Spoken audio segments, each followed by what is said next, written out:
1480 WKKD baseball action, or rather softball action this evening. A game finally on time for a change. Naperville Central takes on Belleville East, and a good evening to Mark Vasco and Greg Hansen down in Pekin, Illinois. Good evening, gentlemen. I don't know about on time, but awfully close anyway. I mean, it says 7:30 in the book, and it's going to be 8 o'clock, but that'll be the closest on time we've had all 2 days. I agree. Turns out it's going to be a pretty good night, Greg. It's still going to be a little bit chilly, jacket weather certainly, but the skies are clear, no threat of rain at all. And looks like we're going to get this championship game underway, as we said, about 8 o'clock, or just about 20 minutes from now, as Naperville Central will take on Belleville East for a chance to take home the biggest trophy they're passing out here today.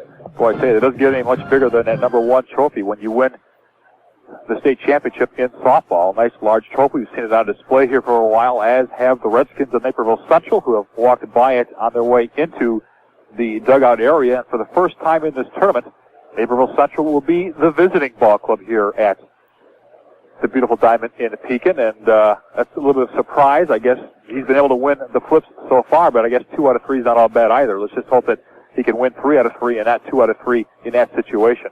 Well, the team fell behind in the semifinal game earlier on today, 1-0, and there was a little bit of a panic going on for a while because the pitcher against them was really on her mark, and things were a little touch and go, but all of a sudden it was a 4-run third inning, and that was the story in that contest as they won the semifinal over Thornwood by a tally of 4-2. That vaults them into the championship game here this evening. The third place game has just been concluded, and Washington High School, from this Pekin-Peoria area, about 15 miles from here, Washington has knocked off Thornwood by a tally of 3-2. So the Thornwood team goes home with the 4th place trophy. Washington takes 3rd place. And while we have a second, Greg, may as well let people in on what's going on in the baseball state tournament in Springfield, Illinois. The championship game there is set to start at just about 8 o'clock, as well as Harrisburg from downstate Illinois will take on the Schaumburg Saxons for the state championship. Maybe kind of a surprise to most people that it's going to be a Harrisburg-Schaumburg matchup, but that's how it's going to be nevertheless. As Harrisburg knocked off Galesburg in the first semifinal today, 5-3. Schaumburg beat Clemente out of Chicago 7-4. And just a few minutes ago, Galesburg defeated Clemente for 3rd place. So Galesburg 3rd place this year at 13-3. Last year they were 1st in the state. This year Galesburg takes home 3rd place. The championship to be decided between Harrisburg and Schaumburg. And that game will get underway in just a few minutes. So baseball wrapping up tonight, as is softball. And it certainly has been an exciting baseball season, especially for the boys. We would have never thought that Schaumburg and Harrisburg would be going for all of the state hardware tonight. We saw a couple of teams play yesterday. In fact, we thought Andrews would put on a very good representation from Tinley Park, but they were defeated early on in the tournament. And all of a sudden, as you mentioned, Schaumburg, who's kind of came out of nowhere, is all of a sudden to the top of the class. True enough, and we'll see if they can beat the downstate representative in Harrisburg this evening. If we can get a final on that before we sign off tonight, we'll pass that along to you as well. But getting ready for this one, it's Naperville Central's Redskins at 33-3 under Annie Nussbaum in his 6th-year career record of 109-72, taking on the Belleville East Lancers under Rita Menke in her 8th season, 145 wins and 71 losses for her. These two teams get their warm-ups done on the side, and both teams have yet to take infields, but as we have mentioned, about 8 o'clock start time expected for this contest. Once again, the semifinals earlier on today looked like this, as Belleville East advanced to the championship by knocking off the Washington team by a tally of 1-0. So Belleville East has gotten to the championship game via the route of 2 1-0 victories. It was Belleville East 1, Mundelein 0 in the quarterfinal game. Then Belleville East defeats Washington 1-0 in the semifinal contest. Now Naperville Central beat Chicago's Bogan High yesterday 6-0 in the quarterfinal, and that 4-2 win over Thornwood earlier on today in that semifinal. So that's the up-to-date tally here. A 3-2 win in the 3rd place game for Washington over Thornwood gives Washington 3rd place, and 1st place still to be decided between Belleville East and Naperville Central. And Greg Hansen has Coach Nussbaum down the first base line. And we are in the field right now, Mark Vasco, with the head coach for Naperville Central, Annie Nussbaum. And Coach, I guess this is probably the most exciting game right now is when you get to play for the top hardware in the state of Illinois. This is a big one, and we were just talking with our coaches here. You can't get any closer than this. This is it. So I think we're ready to go.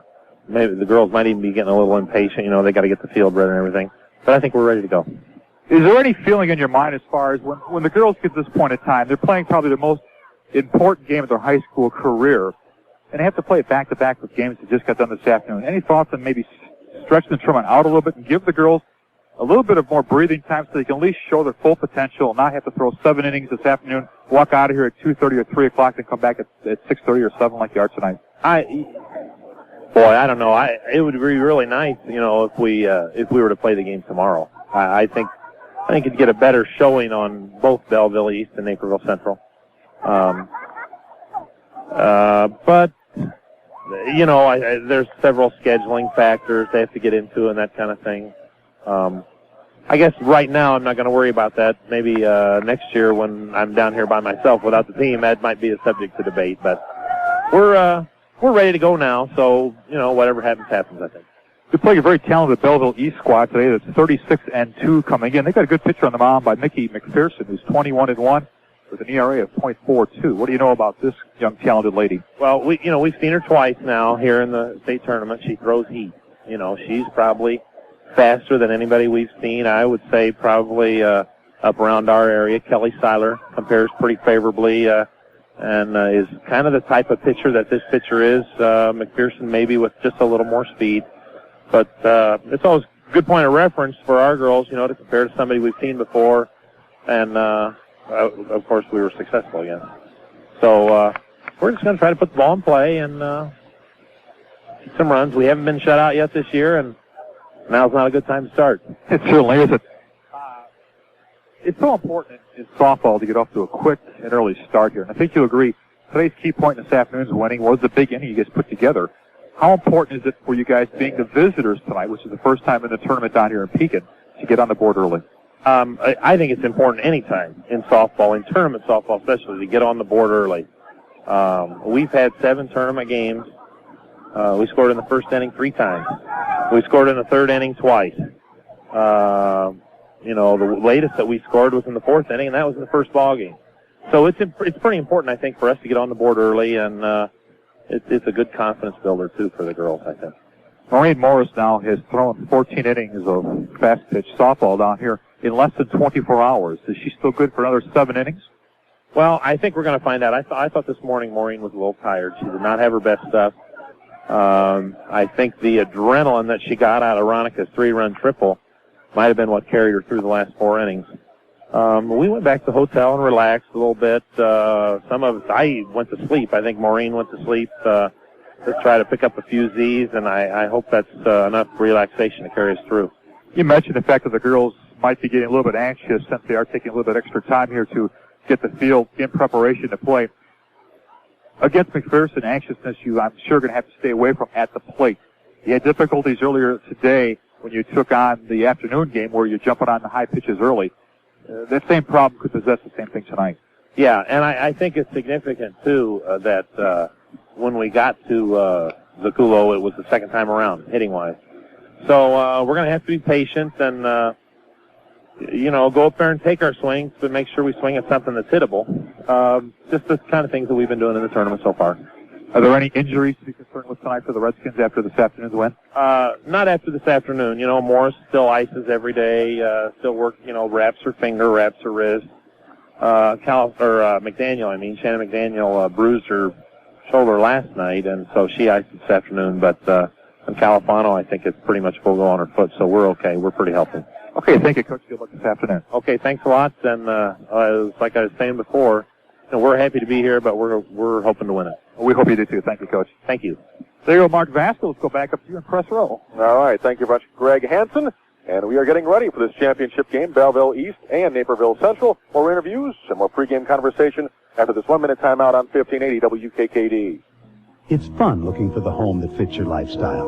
It's just as important to find the right financing. At Champion Federal, we have the experience and wide range of loan programs to finance the home you want.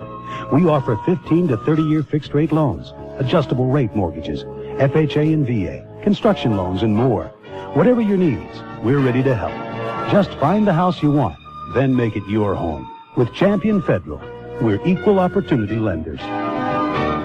Does your car wheeze into the driveway and then refuse to go anyplace else because it's exhausted? Well, whip that car into shape, whether it's foreign or domestic. Even motorhome exhaust problems can be cured with a visit to the Exhaust Works.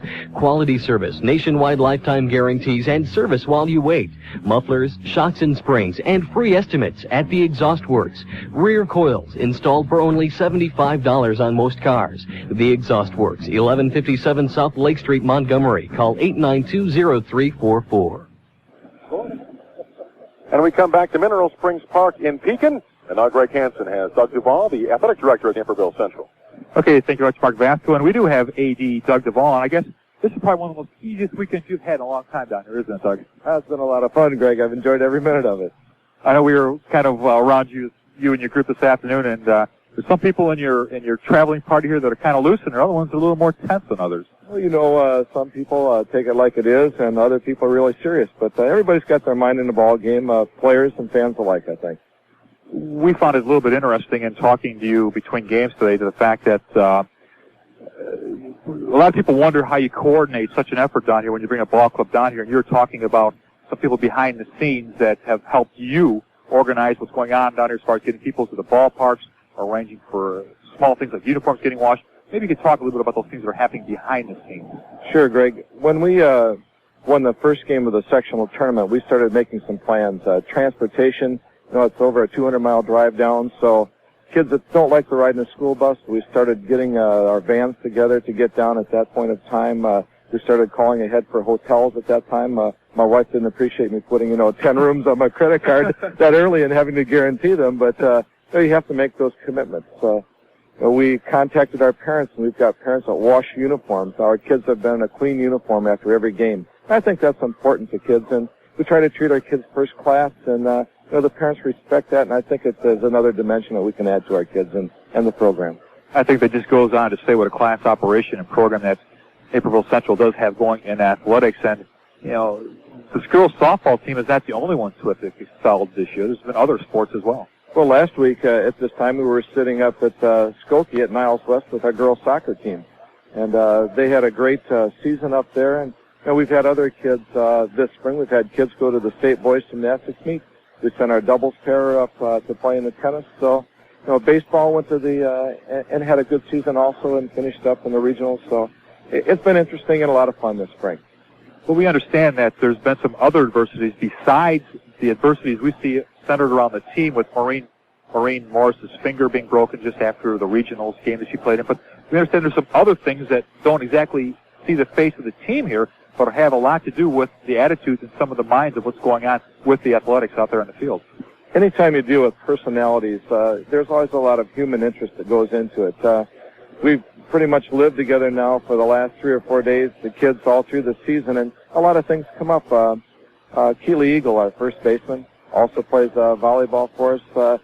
I watched her the other day. Her cousin's here, and he's a deaf mute and does not communicate. He's communicating with Keely in sign language, and I thought Keely's not going to be able to communicate with him. And then Keely signs back, and the youngster gets a big smile on his face, and that's a great deal of pride, I think, on Keely's part. Maybe on the downside, our little girl in our softball program, who was the sister of Brandy, Shannon Overton, just had a cancerous tumor removed, and they're treating her with chemo right now. So she would have been a member of our softball team this year and has fought back. And I guess the other side of the human interest is the Michelle Bailey story. Young girl who's a junior, played softball for us, and hopefully our softball team has been a leader in raising funds for her so that she can have a bone marrow transplant to try to save her life. Well, that's good to see that not only is there the compassionate and the togetherness on the field, but it also extends farther into the community as well. It's great, Mark. Our Greg, you get the kids in a van coming down, and they have their style of music, and we have ours, and we kind of laugh with each other, but our kids have just been super. It's been a great season for our athletic program this spring and throughout the year. But just to live with these kids, you get to know them a little bit better, and there's things that they're going to be able to put their grandson or granddaughter on there and share with them, from this experience. The other great thing about having a community as large as yours and having the athletic team excel well in the state is the fact that you get a lot of other people that are in the community and even within the conference that call. I know we were today at lunch and somebody sent you a letter, I believe, from Glenbard South. Right. Saying congratulations. I think that's a big thing. The Page Valley Conference, I think, should be known for that. Our conference is really close. Our principals and athletic directors and groups of coaches really share a close relationship with each other. Not only did Glenbard South send something, we had roses delivered to the kids from Wheaton Central. Wow. We had telegrams from, I believe it was Glenbard North the other day. And, several other people have sent congratulatory statements to the kids. So I think that shows the closeness of it, and I think they're all with us as we go into this ball game. Doug, what would a trophy, a W, mean for the school? Well, a W tonight, which we're striving very hard, would be our first state championship ever at Naperville Central. Soccer brought us a second-place trophy this fall. Last year, our boys and girls cross country finished second and third in the state. The boys finished second, girls finished third. This one would be number one. This would be the first to sit in the trophy case. But we're going to be proud no matter what trophy we take home. But that first place one would be nice. Why don't you talk about the details of the welcome home? Okay, we're going to leave tomorrow morning and depart back for Naperville. And we're going to try to meet all interested fans at the park, which is across the street from the Mosier Superstore on South Washington. And after meeting, getting all four vans there, we'd like all the fans to caravan with us downtown through Naperville, and then we're going to swing back to the school and have a short pep rally in the school gymnasium.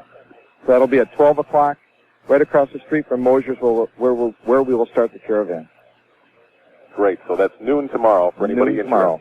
Win or lose, by the way. You betcha. Win or lose. But hopefully, we know what the result will be. Okay, I think that's about all we've got to say, unless you've got some more that you'd like to add in here. I know it's been a very tiring. We've seen you taking snoozes this afternoon and spreading out and trying to stay loose. Well, I tried to stay away from your Uno game. You guys got taught a lesson today, so it's been a fun-filled weekend, and it's going to be hard to walk away from these kids, some graduating seniors, which we have had the chance to share, 4 years with. But we're looking for, the same things to come from our underclassmen, and of course, we always appreciate you guys covering us and spending the time with us. So thanks very much. It's our pleasure to be here, Doug. All right. AD Doug Duval of Naperville Central. Our pregame show will continue in just a couple of minutes as we've got this 1-minute break coming up right now on WKKD.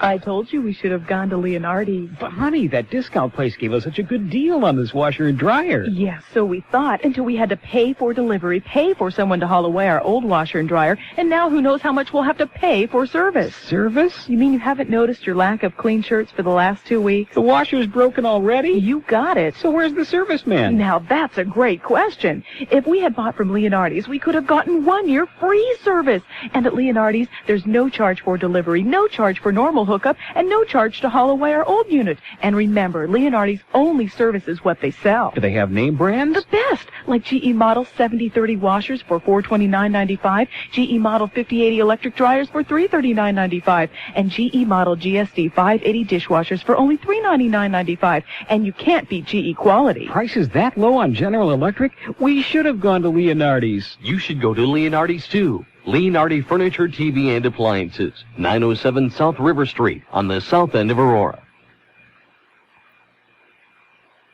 At Illinois Benedictine College, you can get a high-quality education without sacrificing the personal attention you deserve. You'll like the way their experienced, highly qualified faculty takes a personal interest in your success. IBC is Illinois' top-ranked four-year college in the percent of graduates who continue for their doctorates.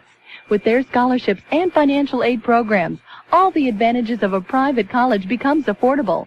So before you settle for a big university, phone 960-1500.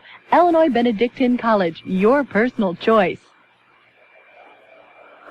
Mark Vasco, Greg Hansen back at Mineral Springs Park in Pekin, as right now it's Belleville East taking their infield practice. They are the home team, so they're taking infield practice first, which means that this game will get underway, I'd imagine, closer now to about 8:15. They had said earlier about 8 o'clock. But by the time now Belleville takes infield, Naperville Central takes infield, they have the announcement of the lineups to the crowd and so on that says AU on it. Bill Seifel, who has already ripped me enough for 3 years over the past couple of weeks. Continues his abuse. What can I say? Yes, I've got my WKKD Aurora U jacket on. I can't help it. It was cold out today, so I had to break that out of storage. As soon as he gives me a Redskin jacket, I'll wear that. Trust me. Don't hold your breath. Yeah, you got a point there. Maureen Morris, you asked Coach Nussbaum, about her ability to go 7 more innings, and he had said that earlier on today, even, she was a bit tired. And even though there's almost no second choice, no slight to anybody else, I mean, this is the ace of the staff, you have to put her out there and hope that, like you say, adrenaline takes over and she can come through for you. I think that's why it's so important for the Redskins to get up ahead early. The last thing that Maureen needs to do is find Belleville East scoring first. If that should happen, I think that's going to take a little bit more wind out of her sails. Well, on the contrary, if the Redskins get on the board quickly, I think she'll be able to go the entire distance. We saw her this morning, or this afternoon rather, and she did show signs of struggling a little bit, but we certainly saw what a shot of a couple runs offensively could do for her, because once she had those runs underneath the belt, she was like a new pitcher. She had already had another couple extra pounds of adrenaline pumped into her, and she was very successful from that point on. Now, Belleville East, let me tell you just a little bit about that school. They are from the Southwestern Conference in Illinois, and of course they are just basically across the river from St. Louis, so that's the part of the state we're talking about. Belleville East High School, and they are the Lancers. They're now 36-2 on the year. That's a pretty good record for a ball club, to say the least, right now. They come from a city's population of 42,000. The enrollment at the school itself is 2,275 and 2,537. So Naperville Central, about 300 more students, I would say, than the Lancers of Belleville East. Head coach is Rita Menke, as we mentioned, in her 8th year, 145-71. It's her career record. Colors are navy and Columbia blue. So basically, dark and light blue are the school colors for the Belleville East Lancers as they come in, frankly, in an interesting role in this tournament. As we talked about earlier, 2 1-0 victories. So we know about the effectiveness of the pitcher we've been talking about today, McPherson, because of 2 tough struggles. But on the other hand, they've beaten some good teams and along the way with 1-0 wins. Mundelein was 27-5 coming into that first game. They got knocked off 1-0. And then Washington, the team that takes 3rd place, was beaten 1-0, and they were 31-1 going into that game with Belleville East. So this is a team certainly that can knock off the big boys. They certainly can. In fact, they have played Thornwood early on in the season, and they split with Thornwood, the team that walked away there with the 4th place trophy. They had a very good pitcher, and we know that she was very, very good. They beat Thornwood by the score of 3-2, and they lost to Thornwood 4-0. Those are the first 2 games of the contest as head coach Legeese took his ball club down south to get some games, so we know that they are for real. They're not just playing some of the bigger schools in the southern part of the state who may not have as good a program as some of the schools in the north side. They're a very, very talented ball club. The other loss for this Belleville East team, besides the loss to Thornwood, was to Breeze Mater Dei High School in 9 innings. 1-0, 9-inning loss was their only other loss of the season. Everything else has been victories, and they have had some big wins.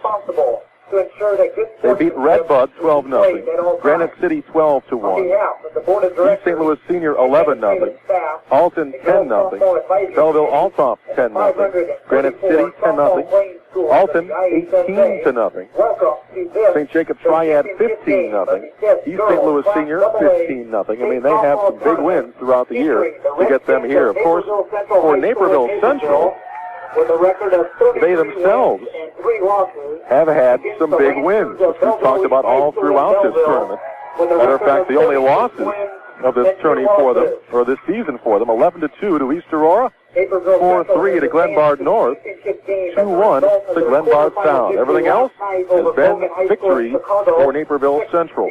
They've got some big wins of their own. 18-1 of Naperville North, their rival, in 5 innings comes to mind right away. They had a 10-0 win over Batavia. They've scored over 10 runs a few other times. And Rick, if you're ready with the opposing coach, go right ahead. And thank you, Mark. We do have Rita Menke, the head baseball or softball coach of the Belleville East coach. 36-2, not too bad a season for you either. Point to average players, it's a great record. outstanding pitcher, but a lot of mediocre players. But I don't have 9 good athletes out there. I have, a couple good athletes who get the most of their ability. The rest of the kids are just average. Well, you talk about the pitch you have in Mickey McPherson, 21-1 on the season with an ERA of .42 coming into the tournament. You've won a pair of 1-0 games here. She has to be one heck of a thrower for you on the mound. She's a competitor. She's mentally as tough as anybody that we've had. Throws hard. She's worked hard for 4 years. It's finally paying off for her. What is the senior's best pitch that she has to offer? Gosh. Probably her breaking pitch. Her curveball has probably been the most effective pitch for her this season. Yeah. Okay. Can you tell us a little about what we can expect from your lineup from the top to bottom and what the high points are of their players? We haven't had a whole lot of high points with our hitting so far in this tournament. Our defense has been what's been the best. I'm just hoping that, God, we need to get some hitting all the way through the lineup, 1 through 9. We don't have one great hitter that we count on all the time. I just have, I don't know, I just hope that some of the kids at the bottom of the lineup come through again tonight. And they've been doing it for us throughout the whole tournament. It's not just the middle of the order, the top of the order. Not looking at one person to come through. Marlo Pecoraro, our center fielder, has had 2 big hits in the tournament. And how is the speed of the Lady Belleville people? Average. So in other words, a fully average team. That's all we are, but we have an outstanding pitcher, and the pitching takes you a long way. You don't have to score. When you have a pitcher as good as ours, 1 run, 2 runs oftentimes is all you need. Okay, thanks, Coach. Good luck tonight. Thank you. Okay, Mark, let's go back over to you. All right, thank you, Greg, very much. As once again we close in on the first pitch, I would have to say about 15 minutes after the hour of 8 o'clock is the time set now for the first pitch as Naperville Central out on the diamond as we speak, taking infield. And we'll come back for the introductions of both ball clubs after this 1-minute timeout on 1580 WKKD. Ladies and gentlemen, may we have your attention? Introducing from the Old Second family of banks, 2 new checking accounts. In spotlight number 1 is the all-new $100 minimum balance account, featuring unlimited check writing, the first 200 personalized checks free, and no charges per check. And in spotlight number 2, Old Second introduces the $300 minimum balance interest-bearing checking account. The first 200 personalized checks are free, unlimited check writing, no charge per check, all that in an interest-bearing account. No one beats the Old Second for strength and stability. Now offering 2 of the most competitive checking accounts around, insured by the Federal Deposit Insurance Corporation. At the Old Second family of banks in Aurora, North Aurora, Yorkville, and Batavia. For further details, call or visit the Old Second family of banks, with 6 convenient locations in the Fox Valley. Service charges may apply. WKKD. We return to Pekin, the Class 2A softball championship. Naperville Central, as we've talked about the last few days, 33-3 right now after their win today, and Belleville East coming in at 36-2. Boy, you talked about Rita Menke, head coach of Belleville East, pretty humble about her squad and her squad's ability, but noticeably proud of her pitcher, McPherson, who we've talked about as a great one. Matter of fact, you heard Coach Nussbaum of Naperville Central talk about her great ability for the hard stuff, talking about maybe the speed of a Kelly Fowler or so on, whereas the pitcher for Naperville Central, Maureen Morris, who has a good fastball necessarily, but not as quick as some others. I mean, we're talking about the low 50s as far as miles per hour, but she has great movement, changes speeds, and hits the spots well, and that's why she had gone 55 straight innings without giving up a run throughout the end of this season. Matter of fact, it was the 35th straight inning without giving up a run after the first inning of the semifinal, and Thornwood scored 1 run in the second inning, and that ruined that streak. But 55 straight scoreless innings for Maureen Morris until the 1 run by Thornwood in the top of the second inning. She went 4 more scoreless innings before Thornwood scored 1 run in the top of the 7th. But nevertheless, Naperville does get that 4-2 win that we mentioned. In that contest, they had the big 4-run third inning in that semifinal earlier on today, after Tina Zaccalo had struck out the first 6 Redskins of the game, and 7 of the first 8 things changed in the third inning. Because after 2 are out, nobody on, Allison Harrington, the right fielder, walked.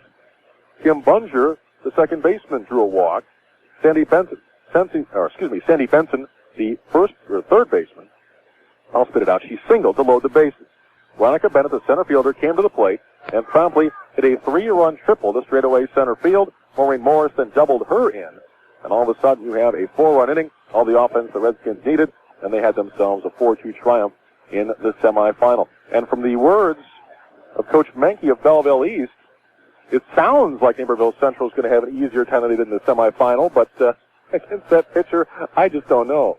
An average team. I don't think you really hear many coaches tell you that you have an average team to offer them, with a record like they have coming into today's action being 36-2. Average doesn't get you to 36-2 numbers. I hate to disagree with anybody. You are above average to be 36-2. And playing for the state championship. Exactly. I mean, her pitching staff is doing her very good, and Mickey McPherson, and she comes in with that superb record of 21-1 at the ERA of .42. She has pitched, coming into the tournament, 149 innings. Through those innings, she's got 211 strikeouts and has excellent control, only walking 6. She has only given up 9 earned runs, and she's had 53 hits in 149 innings of action. So control is Mickey McPherson, and as Coach Menke said, that's unbelievable, these numbers. I know it. For average team. But 211 strikeouts, 6 walks in 149 innings. Mercy. 53 hits, so I don't know. I mean, if that is, you don't like to double on people sometimes, but if that is average, my God, I hate to see what superior is. Well, she did say she has has a great pitcher and an average rest of the squad, but you don't even get to the state championship with an average rest of the squad. It's just that simple. Well, they have a team batting average of only .278. Total as a team, they've got 159 RBIs, and if you compare that to those statistics of Naperville Central, they bat .271. So, yeah, there's your average team. I mean, the batting averages are the same. And Naperville Central, I'm sorry, it's not an average team. Naperville Central's got 5 more RBIs on the year at 164 to 159. So, average, well, I guess you can throw those out the book. I think when you play for the state tournament anyway, for the championship, there's nothing to be average about. Pretty good squad, to say the least. Well, we're just about set for the announcement of the lineups here to the crowd. As the lights are on here at Mineral Springs Park in Pekin, Illinois, as we get set for what will be a nighttime championship contest. Of course, Naperville Central played their quarterfinal game last night under the lights. Belleville East did not have that luxury. They played the first game of the day yesterday. And we talked about yesterday, hey, you never know, maybe that'll be an advantage for a while, Naperville Central being used to the lights here. It certainly could be an advantage for them because, as we said, there are not a lot of high school games played at night under lights. The girls do play in the summer leagues where that does happen, but in this situation, that could be a very important difference for the Redskins from about 25 minutes from now when it gets totally dark. Well, yeah, and at least for the early part of the game. And like you say, maybe that's all you need to get off to an early lead as people are adjusting to the lights and that type of thing. Maybe a small point, but bring it up nevertheless. And we're just about set for the PA announcer to announce the lineups. We've got 4 umpires for this championship game. We had 3 for the third place contest. In our championship game of the 1989 Girls Class AA State Softball Tournament, featuring the Redskins of Naperville Central against the Lancers of Belleville East. First, let's meet the head coach for Naperville Central in his 6th season with a career record of 109 wins, 72 losses, Andy Nussbaum. And the head coach for Belleville East in her 8th season with a career record of 145 wins, 71 losses, Rita Menke. Assistant coaches for Naperville Central, Pat Hoppenrath, John Walbaum. Assistant coaches for Belleville East, Bob Yagi and Chuck Lugie.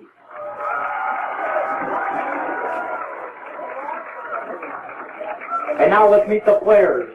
For Naperville Central, a sophomore, number 3, Julie Klein. For Belleville East, a sophomore, number 1, Jody Gosher. For Naperville Central, a senior, number 4, Kim Bunger.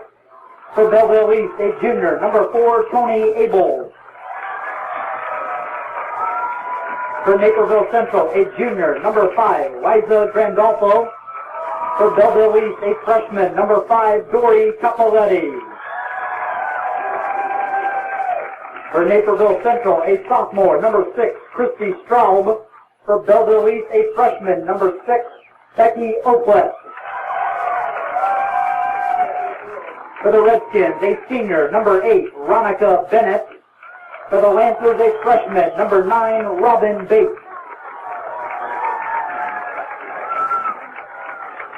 For Naperville Central, a senior, number 10, Shannon McDaniel.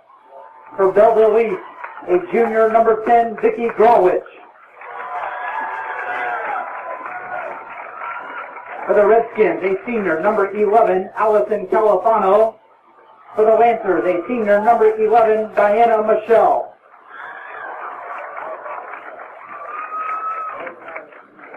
For Naperville Central, a junior, number 12, Allison Harrington. For Belleville East, a junior, number 12, Marlo Pecoraro. For Naperville Central, a junior, number 13, Colleen Pickett. For Belleville East, a sophomore, number 13, Tammy Obermeyer. For Naperville Central, a junior, number 14, Chris Shiggett. For Belleville East, a junior, number 14, Tara Madden. For Naperville Central, a senior, number 15, Maureen Morris. For Belleville East, a junior, number 15, Tracy Volkman. For the Redskins, a freshman, number 16, Brandy Overton. For the Lancers, a junior, number 16, Mickey McPherson. For Naperville Central, a junior, number 17, Lynn Wittenberg. For Belleville East, a senior, number 17, Susan Ross. For Naperville Central, a junior, number 18, Keely Eagle. For Belleville East, a senior, number 20, Ramona Nunez. For Naperville Central, a freshman, number 19, Lisa Kraus. For Belleville East, a freshman, number 7, Kelly Higgins. For Naperville Central, a junior, number 20, Sandy Benson. For Belleville East, a junior, number 3, Terry Marvich. For Naperville Central, a sophomore, number 21, Erin Mueller. For Belleville East, a freshman, number 2, Amy McHugh. And for Belleville East, a sophomore, number 8, Jennifer Hopkins. The trainer for Naperville Central is Bill Hughes. Managers for Belleville East, Devion Cotton and Aaron Snively.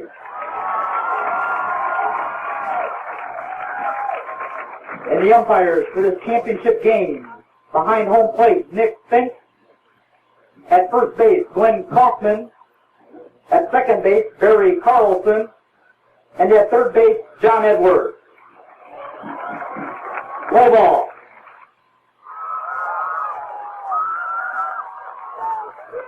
There you have it, the lineups just about set for the first pitch of this game. And as Belleville East Lancers will take the field, we'll take this 1-minute timeout. Back for the first pitch after this break on KKD. Has this ever happened to you? You work hard to save up enough money to buy something you really want. Then when you finally save the money, the thing you wanted to buy is no longer available. Well, your friends at Aurora Federal Savings Bank would like to make sure you don't miss out on your dream home this way. That's why Aurora Federal offers FHA loans to qualified applicants.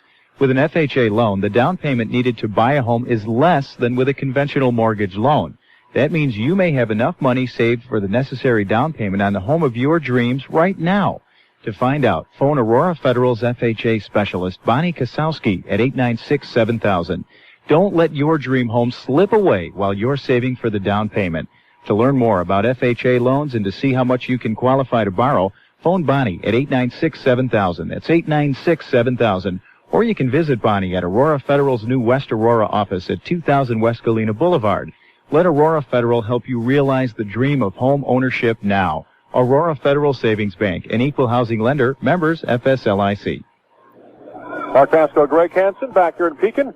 Mineral Springs Park for the 2A state championship for softball. And right now, as we get set for this first pitch, the winds are calm. Totally clear blue skies as nightfall approaches.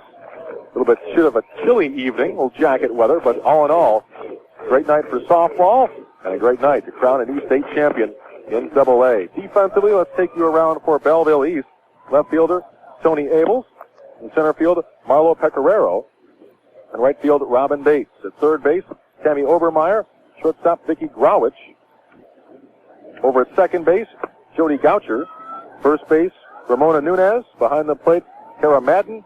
And on the hill, or actually in the circle, so to speak, is Mickey McPherson at 21-1 coming into action. I'm just going to mention, you talk about there being no wind. I was going to dare you to take your coat off and see how long it take off and stay up. No, I did that enough this afternoon.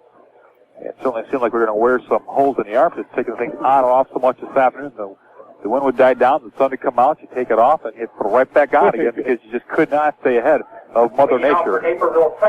Right-hand batter, second baseman Kim Bunger will stand in. She'll be followed by Sandy Benson and Veronica Bennett here in this first inning. And we're just about set to get underway. Here is the first pitch. Bit low for ball one. Mark Bunger batting .297 on the year with 11 RBIs, 30 hits, and 101 plate appearances. Next delivery. That's a bit high. 2-0. Well, interesting. Coach Menke talked about the breaking pitch, the best pitch for McPherson. I don't know. She's got a pretty good fastball or rise ball if you want to take a look at it that way. There's the strike to go 2-1. I think Coach Nussbaum mentioned the fact that the pitcher in McPherson probably throws with the best velocity that they have seen and encountered all year long. That's a bit high outside, and it goes 3-1 to leadoff hitter Kim Bunger. I can tell you from our vantage point here, she definitely has had the better velocity of any of the 8 pitchers we've seen in this entire tournament. That's a bit low for ball 4, so a leadoff walk. And Naperville Central has the first runner on, brings up Sandy Benson over at third base.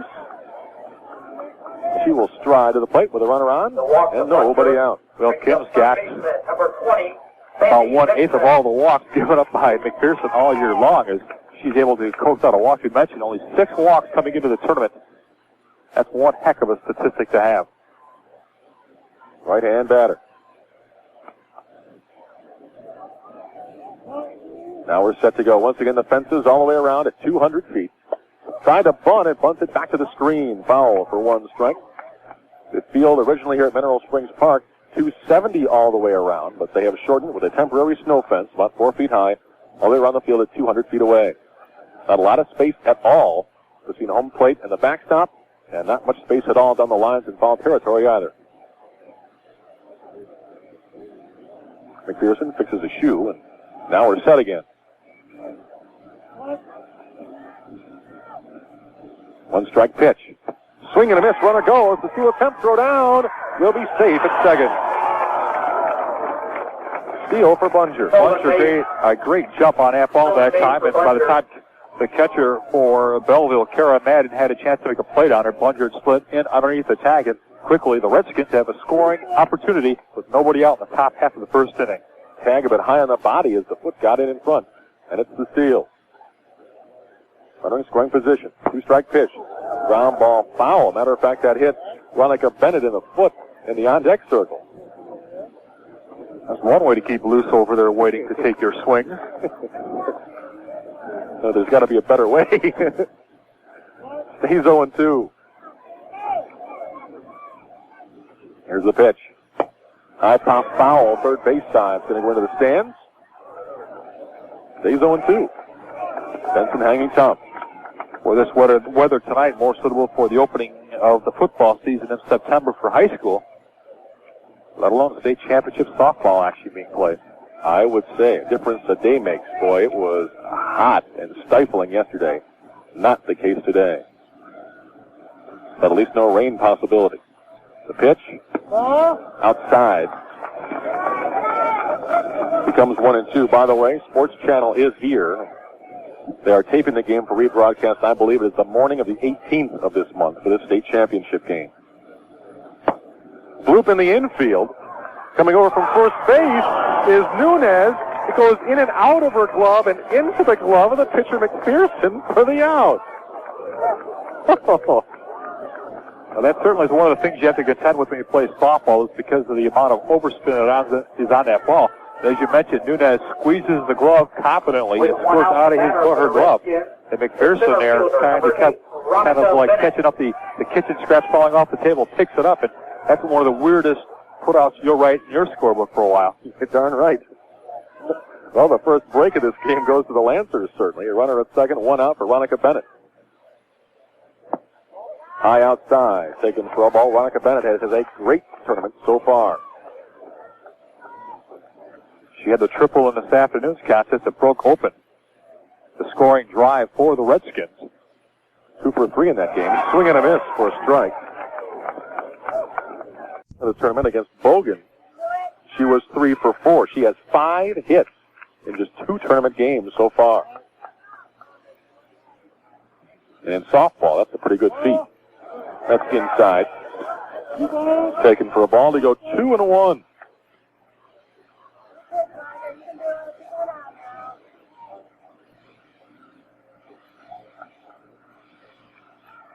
The next one, bounce the right side of the infield. Second base, Goucher over to first base for the out. It advances Bunger from second to third. But the 4-3 putout means 2 gone for Maureen Morris, the pitcher. And the first run stands at third base for Naperville. Let's see if the Skins can get Bunger in here in the first inning. With 2 outs, it brings up the pitcher for Naperville Central, number 15, Maureen Morris. As Morris got the sectional championship win and also drove in both runs of a 2-0 victory to get them here. Great offensive talent as well. That's high for a ball. She put the bunt out like she was, or the bat out like she was going to bunt, but decided not to. Took it high for a ball.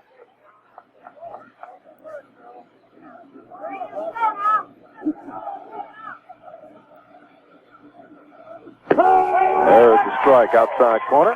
Goes 1-1. And against a pitcher like McPherson, anytime you get a runner at third, you want to take advantage because you don't know how many more of those you're going to get.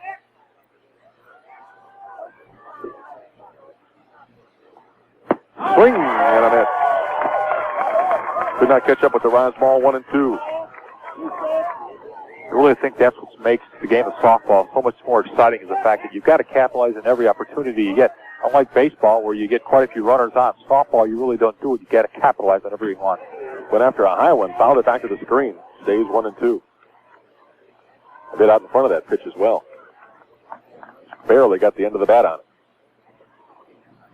Good contingent of Naperville Central fans here on hand tonight that have made the trip additionally from those who were here earlier in the afternoon. The 1-2. Bounce over the pitcher towards second base. The throw from Gocher to Nunez in time for the out. And they're out of the inning. The leadoff walk, a stolen base. The Skins get the runner to third, but leave her stranded. So no runs on no hits. The one left. Go to the bottom of the first inning. We're scoreless. Belleville East coming to the plate and back after the 60-second timeout on WKKD. Times. Bottom of the first inning for Belleville East. The first 3 batters: Jody Gocher, Vicki Growich, and Tammy Obermeyer. Number 1, Jody Gocher. Gocher at second base, right-hand batter. Gocher leads this team in batting with a .339 average. She's got 18 RBIs and 112 appearances at the plate. She's got 38 hits to go along with that. 1 strike to Gocher. What about the numbers again from Maureen Morris? Morris, phenomenal. She comes into the action at 30-2. There's a little looper off the bat handle. It's going to be a base hit to left field. So a leadoff single for Gocher. 30-2 is Maureen Morris's record with an ERA of .50. She has struck out 200 batters, walked with just 22, given up 14 earned runs in about 200 innings of action. Had her streak of scoreless innings stopped at 55 earlier on this afternoon. Bunt, first base side, picked up by the pitcher Morris, throws to first for the out. So the sack bunt works. 1-3, one gone. Gocher to second base to bring up Tammy Obermeyer, the third baseman. Tammy Obermeyer leads the team in RBIs with 23. She bats just .250 for her average. She's got 26 hits and 104 plate appearances. But we mentioned it this afternoon, much more than in baseball. Anytime there's a base runner almost in softball, there's going to be that sacrifice bunt put down. It is working here, and you have a runner at second base. There's a strike on the outside corner. Obermeyer, McPherson on deck. Both teams have their star pitcher as their four-hitter in their lineup as well. Tells you what type of athletes pitchers are made of, I believe. Yes, indeed. On strike delivery. Top foul, third base side. Up into the seats. 2 strikes to Obermeyer. You know, Belleville East also has another pitcher available who's thrown quite a lot. In fact, it is Romana Nunez, the first baseman. She has appeared in 17 games. She has a 15-1 record, and her ERA is .29. Wow. This team, Belleville East, comes in with a combined earned run average for the team of .37. Strike 3 on the inside low corner. Obermeyer retired. That is a huge strikeout for 2 gone. Especially when you take in the fact that Obermeyer came in with a great RBI producing season and then leaves the bat on her shoulder. Yes, indeed. Brings up Nikki McPherson, the pitcher.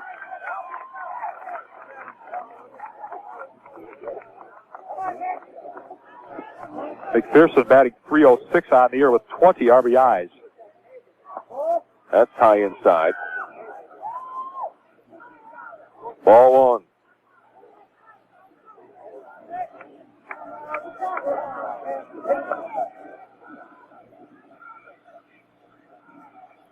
Taking her time once again, Maureen Morris. Here's the pitch. That's low in the dirt. Knocked down nicely by Califano. Keeps the runner at second base. Goes to 2-0.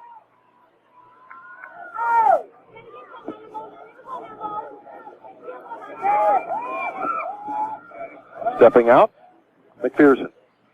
Now she's ready. The 2-0. High inside. Becomes 3-0. So all of a sudden, Morris, maybe being a bit too careful to McPherson, has gone to 3-0 on the count.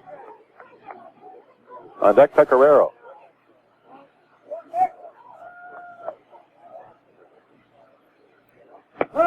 There's a high strike to go 3-1.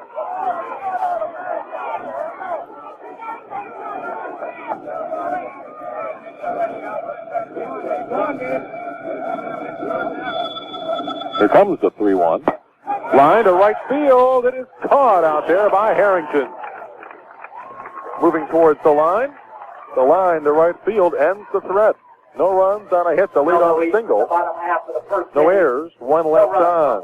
At the end of 1 complete inning in the state championship game, Naperville Central nothing, Belleville East nothing. Back after the 60-second timeout on WKKD.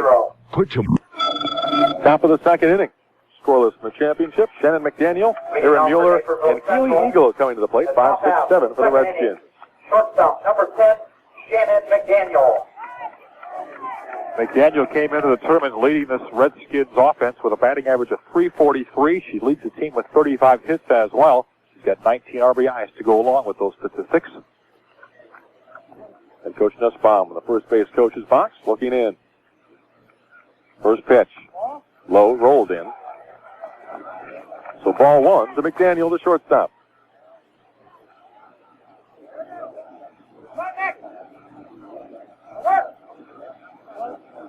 Interesting. It looks like Pecoraro in center field playing pretty shallow compared to the other outfielders. There's a strike on the outside part of the plate to go 1-1. We should mention in the top half of the first inning, Kim Bunger set a championship class 2A girls softball record by stealing a base. It's the first time that a base has been stolen in championship play. A swing and a miss. Goes 1-2. That means once you get to a championship game, you play pretty conservatively if it's the first base ever stolen in a title game. That's outside. 2-2.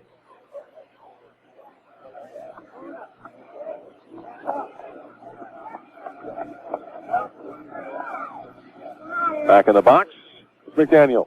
Swing and a miss. Went after the high rise. Couldn't get it. The strikeout. One going for Aaron Mueller, the DH. With one out, it brings up the designated hitter for Naperville Central. Mueller batting .293 on the season with 18 RBIs, 27 hits, and 92 appearances.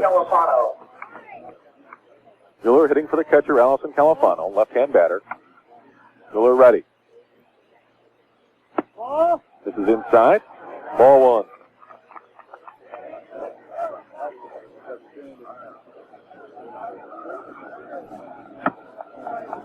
McPherson taking her time now. Set for the delivery. There's a strike. No question about that one to go 1-1.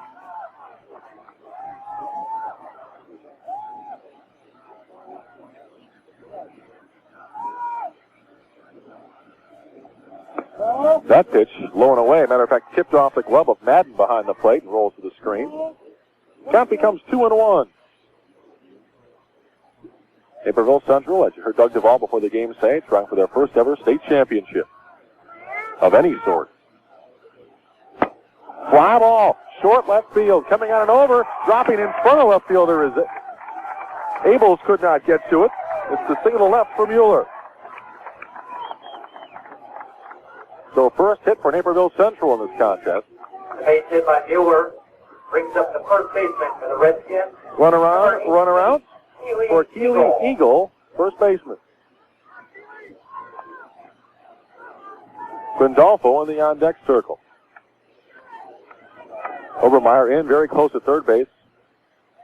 In at first base is Nunez. Thinking bunt. Well, it was a late swing by Eagle, and it's one strike. Looks like she almost tried to chop that one.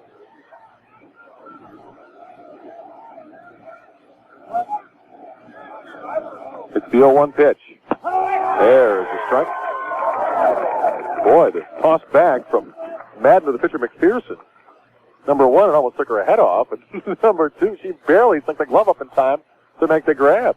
Otherwise, that goes into center field. She's laughing right now in the circle. Yeah, as a matter of fact, she's laughing so hard she has to step out now and get her composure back. You hate to see a game won or lost because of that factor. As important as this. Teams play too well. There's a strike outside part of the plate. And Keeley Eagle takes the third strike. So 2 outs in the inning. Brings up left fielder, And number 5. Liza Grandolfo. Grandolfo. Grandolfo, left fielder, stepping to the plate.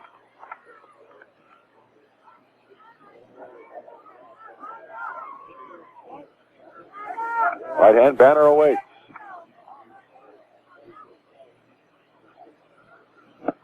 That's going to be high. And ball one. On deck, the 9-hitter, Allison Harrington.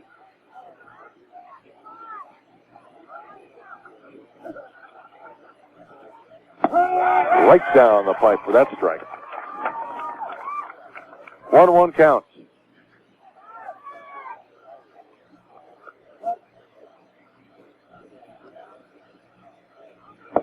That pitch low inside to make it 2-1. Once again, Washington won the third place trophy, beating Thornwood. Championship to be decided here. Line drive towards the right side of the infield. It's going to be a base hit to throw to first base. However, it's going to be in time. So Bates charging in. Picks it up once it hits to the outfield grass. Throws to Nunez at first. It bounced in, but Nunez hangs on for the out. Well, what a cannon out of the arm of Robin Bates that time. She said she charged the ball well. The ball was hit sharply out to right field. She charges, throws hard to Ramona Nunez at first base. Nunez has to dig up. And, well, that'll take you out of an inning awful quick. You could have runners at the corners, but instead the third out of the inning. Not too often have I written 9-3 in my book, I'll tell you that. We go to the bottom of the second inning now. Naperville Central nothing, Belleville East nothing. Back in 1 minute on WKKD. It takes heart. You want... High pop foul on the first pitch. Left field side will drop out of play to Marlo Pecoraro, leadoff hitter. 5-hitter in the Belleville East order. The scoreless bottom of the second. Pecoraro batting .258 on the year mark, 17 RBIs, 25 hits in 97 appearances. So 1 strike count.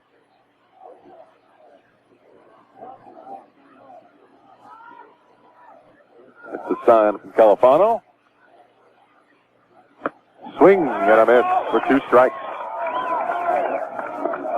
Well, Morris seems to be off to a pretty good start in this contest. I was going to say, it doesn't look like the arm's too tired. At least the early indications don't show that. The rise ball's done well. Good velocity up high. Oops, that one bounced in about 3/4 of the way to the plate. Slipped out of the hand, so it's now 1-2.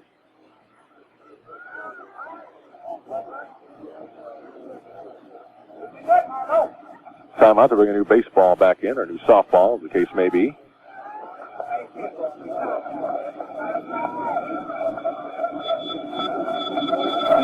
That taken care of, ready to go again.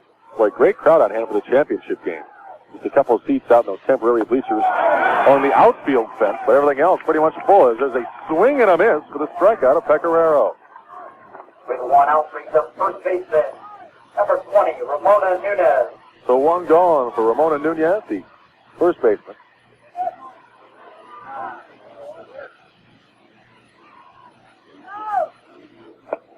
Fouls the screen. 1 strike count. Seen a few 1-0 games so far through this tournament.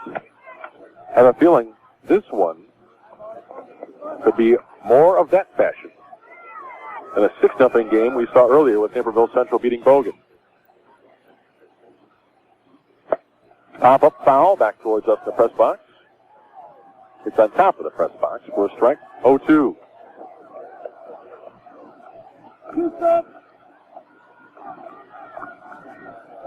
Of course, also the possibility with a great pitcher's duel, we could see more than 7 innings before it's through as well. Timeout called. Nunez steps out.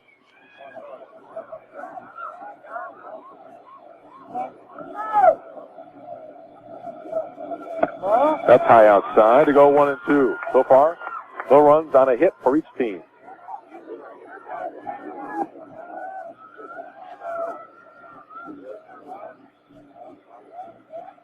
The 1-2. High pop foul, first base side. This will go into the stands. Into the sea of red to our right. That stays 1-2.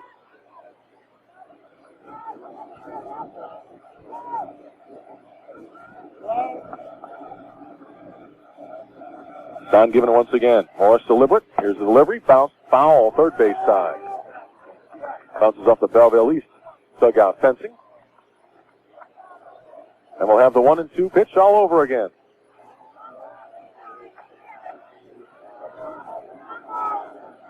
Championship, second place trophies perched right behind home plate. On a table behind the screen. Awaiting an owner. Strike 3 called on the outside corner. 2 batters, 2 strikeouts this inning. 3 for the game in the early going for Maureen Morris. Right fielder, number 9, Robin Bates. Robin Bates, the right fielder. 7-hitter in the order, comes to the plate now. 2 out, nobody on. And Mark, I can tell you in the title game for individual pitching, the most strikeouts in one title game. Top foul out of play. Belongs to Martha Went from Moline in last year's tournament. She struck out 5 batters, so already with 3. Maureen Morris has a legitimate chance to tie, if not break, that title game record. Of course, the double-A, single-A split. There's a line shot, base hit to center field as Veronica Bennett will bring it back in the infield in a hurry. But a single for Bates, second hit for Belleville East. 2 out, a run around for Tony Abel, the left fielder. I believe that split is only, 6 years old now? The base hit by Bates. The first split happened in 1985. So not even 6 years old. Not even 6 years old. So this is now the 5th year. As we take our shoes and socks off. Yeah, really. Never was a math major. There's a strike on the outside part of the plate. Rolled out of Califano's mid, but she goes to get it before a runner could advance. I don't know. You didn't seem to do too bad any of those numbers today in that card game you got involved with over in the Naperville hospitality suite. Because I won. I think I should recall those numbers. When I have incentive to win, I can count real well. Pitch in the dirt, going to get away, and that's going to mean an extra base for Bates. For advances. The pass ball charged to Califano means the runner at second base, 2 out, and now Abels, with a 1-1 count, has a chance to knock in a run.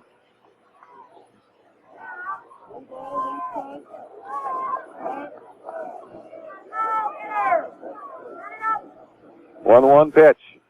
Swing and a miss for 1-2. And on that play, Plunger stuck behind the runner at second base towards the second base bag. Bates is straight a long way off that base. The throw coming down might have been close. 1-2 pitch. That's outside. 2-2.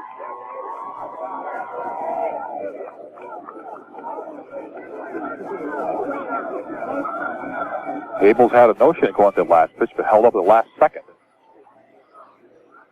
Delivery low to make it 3-2.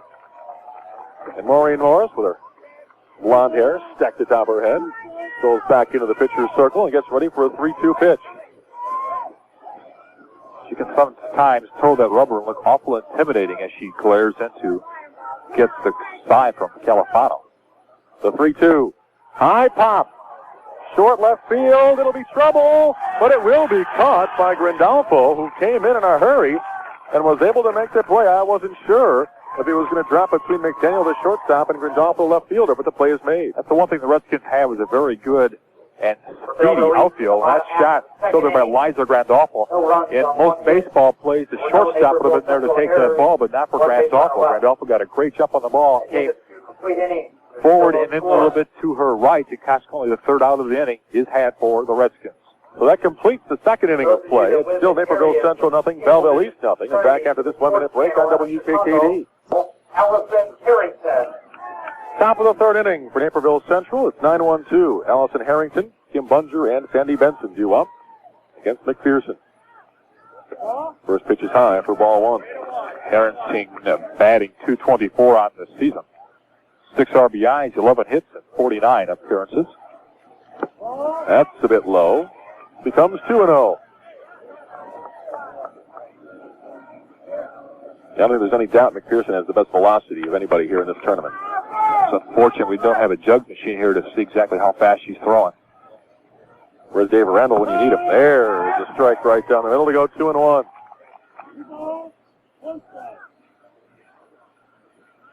I'm sure wherever he is, he's out scouting somewhere with that jug's gun.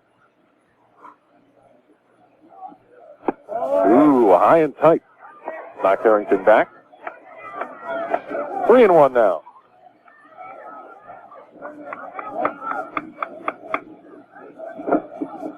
There's a strike at the knees, right down the middle. Full count, 3-2 to Harrington. So important to get a leadoff batter on, where you can put that sack bunt to work. Ground ball, first base. Nunez pulled in, fields it on 2 hops, runs back and tags the bag for the out. Well, that time Nunez defensively about 10, 12, maybe even 14 feet in front of first base, had to react fast, but once she got clean with the ball, she was able to out-leg the runner to the bag.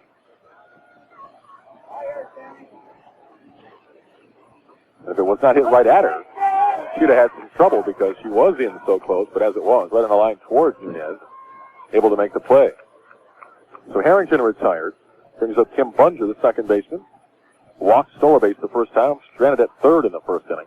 We're scoreless in the third here. And there's a strike. 2-strike count then to Bunger.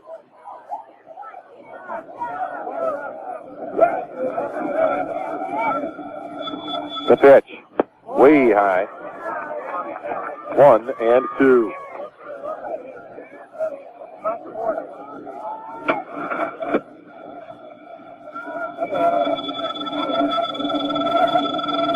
Taking her time is McPherson.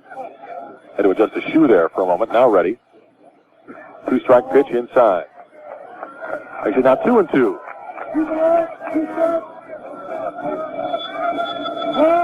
Coach Nussbaum nervously pacing in the third base coach's box, and timeout called. Madden will go out and talk to the pitcher McPherson for just a second. Kind of interesting to hear today at dinner when they went out for pizza between this afternoon's game and tonight's game before going back to the motel to get some rest and relaxation. The coaching staff expressing how important it was for some of the ball players not to be eating meat here and get the stomach a little more nervous and having digestive problems. Kind of keep away from that if we can, girls. High outside. 3-2. I know Doug Duvall had a cheese pizza. He wasn't. He said his stomach was bad enough as it was. Yeah, they're having a little lot of fun down here in Pekin, the girls. The 3-2, little looper off the end of the bat towards second base, however. Gocher comes in to make the play for 2 down. Two away for Sandy Benson. For Naperville Central, number 20, Sandy Benson. Benson was the batter who popped out towards first base. Nunez had it pop out of her glove into the glove of the pitcher McPherson for the out. That'll be one you'll want to make sure you see one on the replay on Sports Vision in a week or so. That pitch bounces in, taken for a ball. 1-0. Once again, the Sports Channel replay will be the morning of the 18th at 10 a.m. on Sports Channel. That's low. 2-0. Don't forget the welcome home celebration for Naperville Central softball team tomorrow at noon. Starts in the Park District Park, across from the Mosier South Superstore in Naperville. There's a strike on the outside corner. The cavalcade of fans, coaches, and players will go through downtown Naperville to Central High School into the gymnasium for a brief pep rally. Win or lose tonight. It'll be noon tomorrow to start the cavalcade south end of town. Swing and a miss for a strike. 2-2.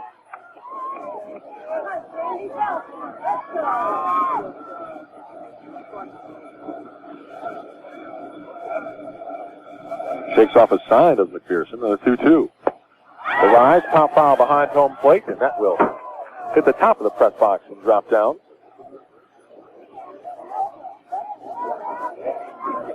Two out, nobody on. In the top of the third, we're scoreless in a 2A championship game.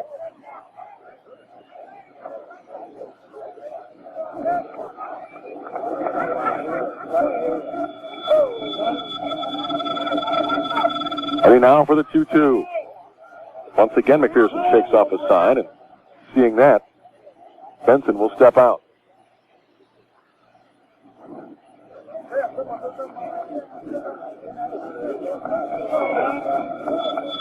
Now we're ready. Here it comes. The 22 outside. Stills the count at 3-2 to Sandy Benson.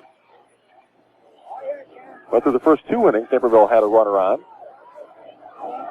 See if they can get one on here in the third. Delivery is a bouncer over the pitcher's glove towards short. Growich's throw in time, however, for the out. 6-3 put out. Twin the Central third. No runs, no hits, no errors, and nobody left. We now go to the bottom of the third inning at the end of 2.5. Naperville Central nothing. Belleville East nothing. Back in 1 minute on WKKD.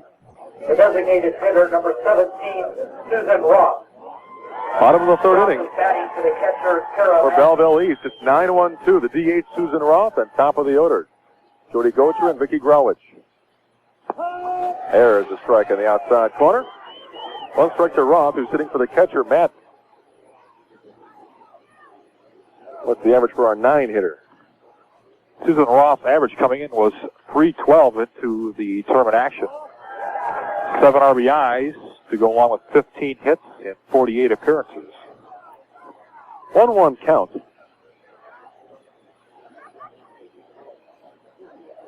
The pitch from Morris. Low and outside. He goes 2-1.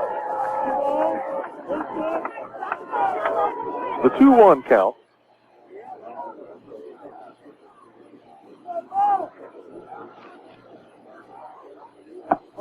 That one, which is a bit high, took something off that pitch. Turns out to be 3-1.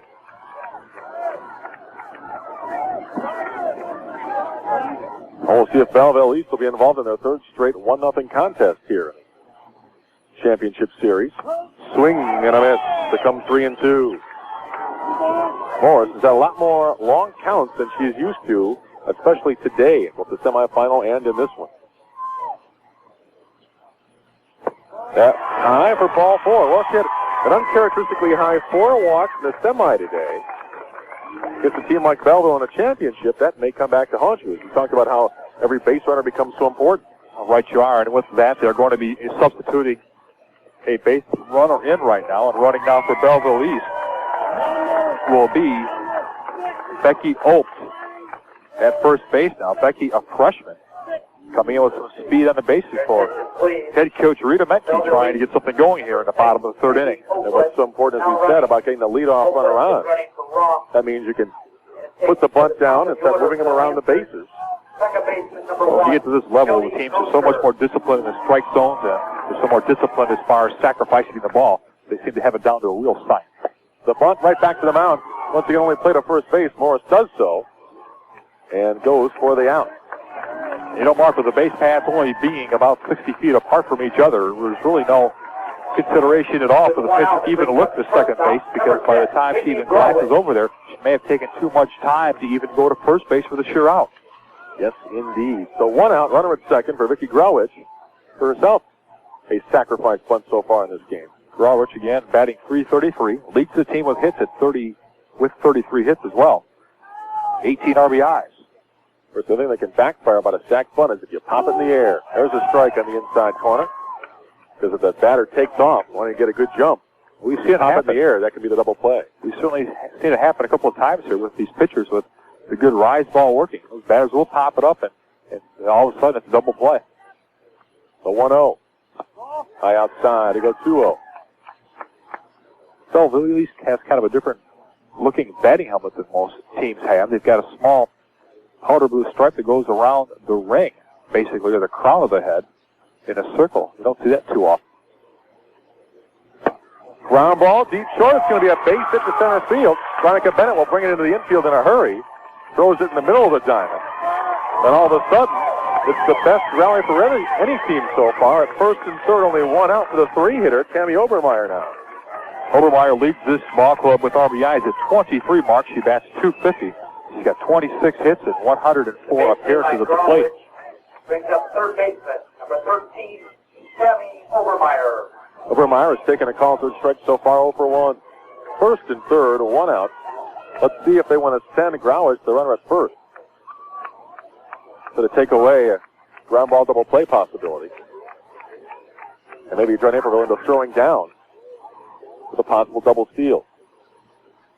The bunt, nope, pulled the bat back. Runner does take second base, and Naperville will let her. The throw only came back to the mound, and Morris caught it.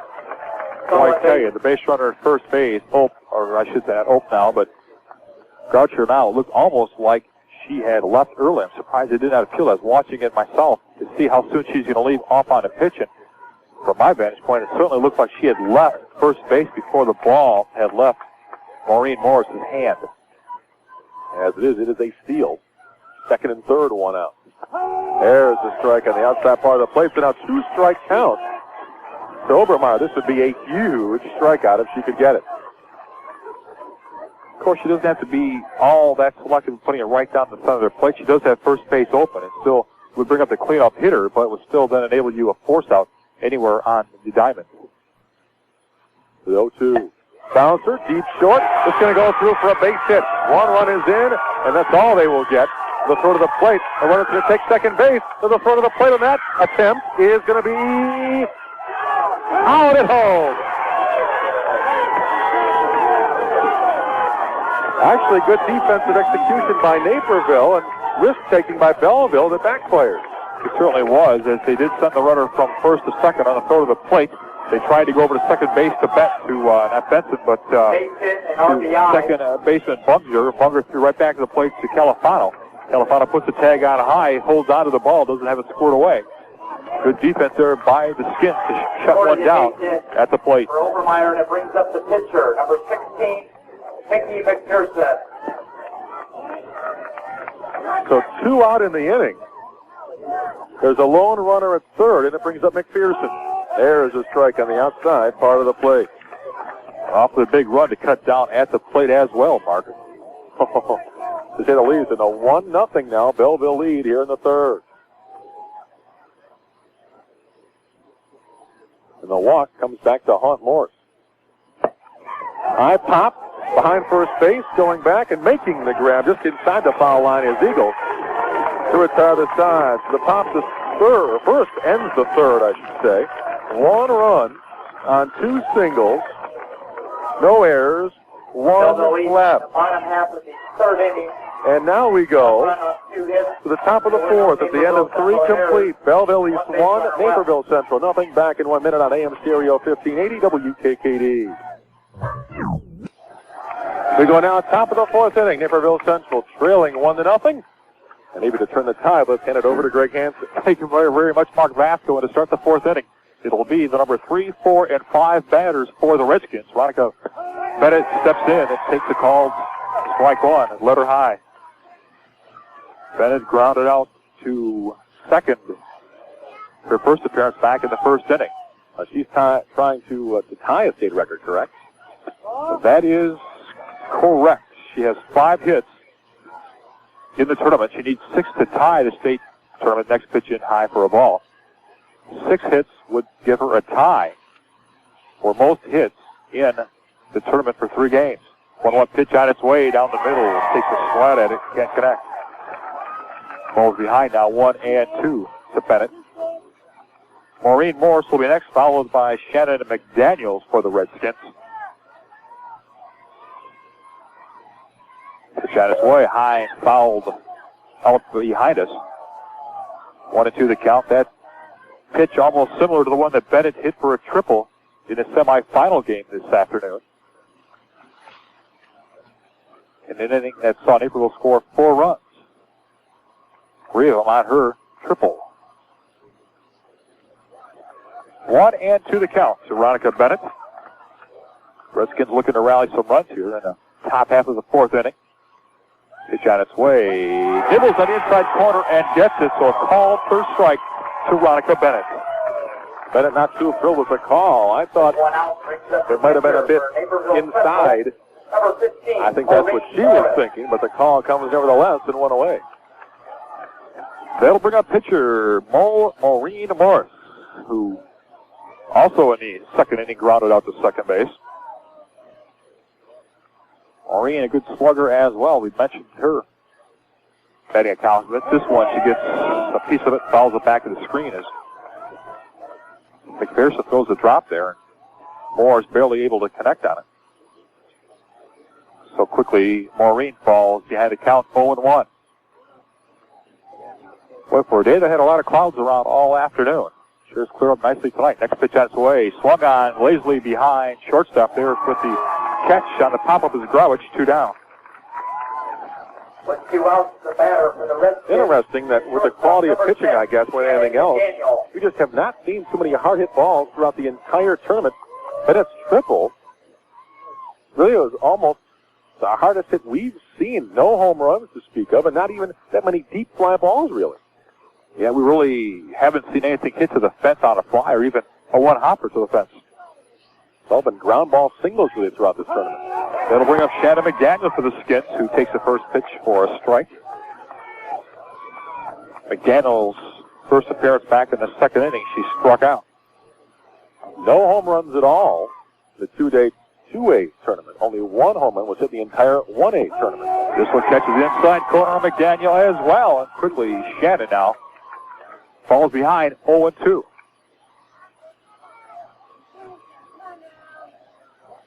I don't think the fact is that McPherson is untouchable. She can be hit. This one batted down the first baseline, bubbling is Nunez. Nunez comes up the play and makes the unexpected putout. Nunez again stays well with the ball, playing inside again, Mark. Close up. Naperville Central in the top half of the fourth inning. So in the top half of inning number 4, Naperville goes 3 up and 3 down. We're through 3.5 innings. And peaking our score. Belleville East 1, Naperville Central nothing, back in 60 seconds on WKKD.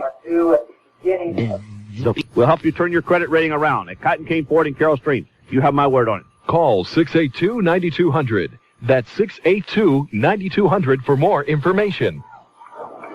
Back in Pekin to stop the bottom half of the fourth inning for Belleville East.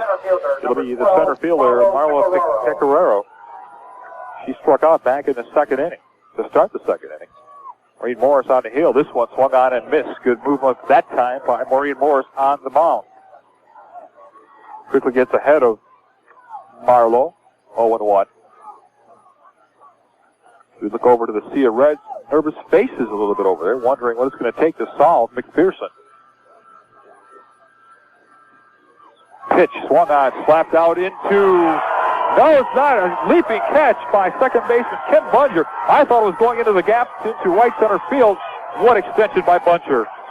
At the very top of her leap, she couldn't go any higher. She just at the top, just starting to come down. The ball goes to the top of the glove. Just a great play by Bunger. I certainly thought that was going into the gap or possibly a double, but no. Instead, it's one out. That'll bring up Armando Nunez. Armando Nunez struck out back in the second inning. First pitch to her is a ball. So Marie Morris gets a lift right there. 1-0 pitch on its way. Swung on and misses. A rise, sails high. Foul tip, as a matter of fact. Evens the count now at a ball and a strike. Well, that's the thing about this Naperville Central defense. It counts out Maureen Morris in quite a few occasions. Bennett, in particular, in center field, has made some great catches throughout the regional and sectional, let alone down here in Pekin. This time it nibbles on the inside corner. So the count is 1 ball and 2 strikes. Morris had thought it was strike 3, that last pitch, and tossed it to second base to start to throw around the infield. Now this one's fouled up out of the way. And yeah, I think they penalized exactly what they penalized her for a ball because she squared up through the ball out to the second baseman. And so instead of being 1-2, it's now 2-2. As Nunez fouls it back over our head, as we mentioned. 2 balls, 2 strikes. Nunez has a great glove at first base. Morris tries to nibble on the outside corner a little bit high, so now the count is full at 3-2. This would be a costly place to lose Nunez and put her on base, taking into consideration the ball that was given because of Morris throwing it away. This one out ahead of Nunez and fouls it down the third baseline. 3 balls, 2 strikes. You're also in a position now where Naperville cannot afford to give up any more runs whatsoever. 3-2 pitch on its way, swung on and drove out to right field. Coming in quickly is going to be Harrington, and I believe Harrington makes the catch. I can't see it. Right down the right field line, and just before she crossed into foul territory, reached over her head and made the catch. That's the second out of the inning now for Belleville East, and we'll bring up their right fielder, Robin Bates. Bates back in the second inning. Had a single, then moved on to second on a pass ball on Califano. Pitch on its way, swung on a foul tip. Califano hangs on to it, counts 0-1.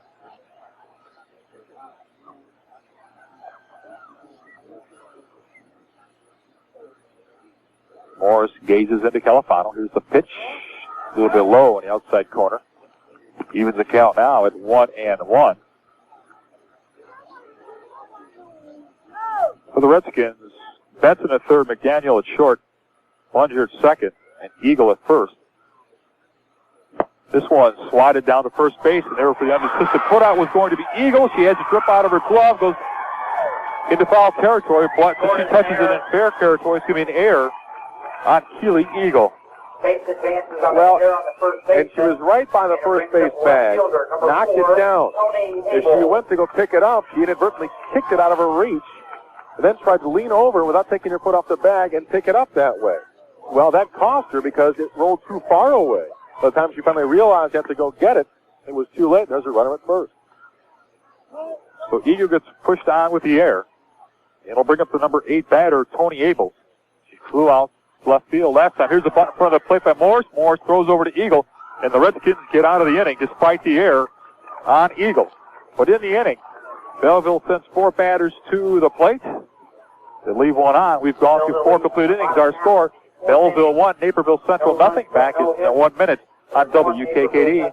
At Illinois. Call 357-6750, and good luck, Redskins. Now the Redskins could use some luck right here as we move to the top half of inning number 5, and it'll be the number 6, 7, and 8 batters for the Redskins. Leading off will be Aaron Mueller, the designated hitter, batting for the catcher, Califano. Mueller got the only hit of the contest so far for the Redskins, and she has hit on the first pitch on her right shoulder. So Erin Mueller takes one for the team, so to speak, although she really quite actually had no time at all to get on, or get out of the way, I should say, that pitch. So Bill Hughes, the trainer, will come out and take a look at her as she continues to bend over a bit. Took that on the side and says she's all right. She'll walk down to first base. So Mueller gets on via the base, is on balls because of being hit. And they're going to substitute a runner immediately for Mueller. Running now for Naperville Central will be, as we quickly look at the score sheet fast, will be Julie Klein. Julie, a sophomore, up on Coach Nussbaum's team. Mueller was hit by the pitch. And now pitch running for Erin Mueller. So Klein, Number 3, Julie Klein. takes on place for Mueller. He's key base runner. I imagine we'll see a bunt here. That's the tying run on base right now. Eagle now stands in place. Here's a stolen base attempt. The throw down to second base will be in time, and they have Julie Klein. Well, Coach Nussbaum takes a calculated risk. You see if you can have her steal second base, and you can bunt her to third. They try to make that happen, but she's caught stealing in a close play. Calculated risk, and it just backfires. Good throw by Madden, the catcher for Belleville East as well. The 0-1 pitch on way swung on and missed by Keeley. Keeley now quickly falls behind. 0-2. You know, the other thing, though, on the negative side of that is that can really spark the Lancers defensively. You had the first batter of the inning hit by a pitch, nobody out. You sent the second, pick him off with a lift. And this one, she's safe. The ball eludes Madden's glove, hits off the tip of it, hits the screen. With the pitch, Eagle starts running down. She crosses the bag in time. And boy, this is a real change of events for the Redskins. They haven't gotten very many breaks in the tournament. This could be the one they need. And now they're going to use another pinch runner to get some more speed on the bases. And tell you what, we may see another stolen base attempt here. As we have another substitution. Running for Eagle. So Straub running at first. Straub is in for Eagle at first base running. And it brings up left fielder number 5, Liza Grandolfo. Well, up to see if, in fact, Andy Nussbaum tries the same situation again by sending her off. We'll wait and see. That'll bring up, however, Liza Grandolfo. First pitch call for a strike right across the letters. 0-1. Christy Staub, just a sophomore, an outfielder when she's out playing positions. Christy Staub getting a little action here. 0-1 pitch on sway, swung on, hit out to shortstop. Shortstop up with the play to second base, not in time to turn over the double play, however. They do get the lead runner. There's 2 dead in the inning. So fielder's choice keeps that runner at first. Naperville Central has had a runner at first now 3 different times in this inning, but has not been able to get anyone any farther. As the first base umpire went to dust off the first base bag and kept tapping Grandolfo on the foot, getting her to move her foot. She finally realized what that was. Finally had to move it away. That'll bring up the number 9 batter in the Redskin lineup, Ellison Harrington. Harrington takes the first pitch strike Down the middle of the plate for a strike. What's that tapping on my foot? Possibly the muscle spasm from that blazing speed. The 0-1 pitch on its way, swung on, drilled down the first baseline. Good, great grab in the fans on that line drive shot. So now Harrington falls behind 0-2.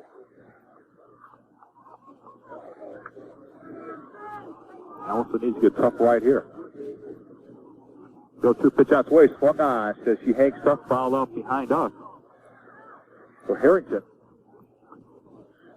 making McPherson work here.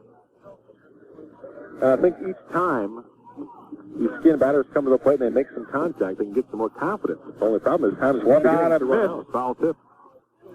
Right you are. I think that's the key thing.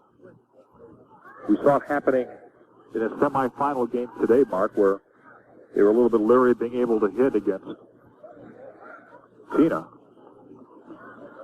Well, DeCaro, that pitcher you're talking about. And a call for a strike on Elson Harrington to end the inning.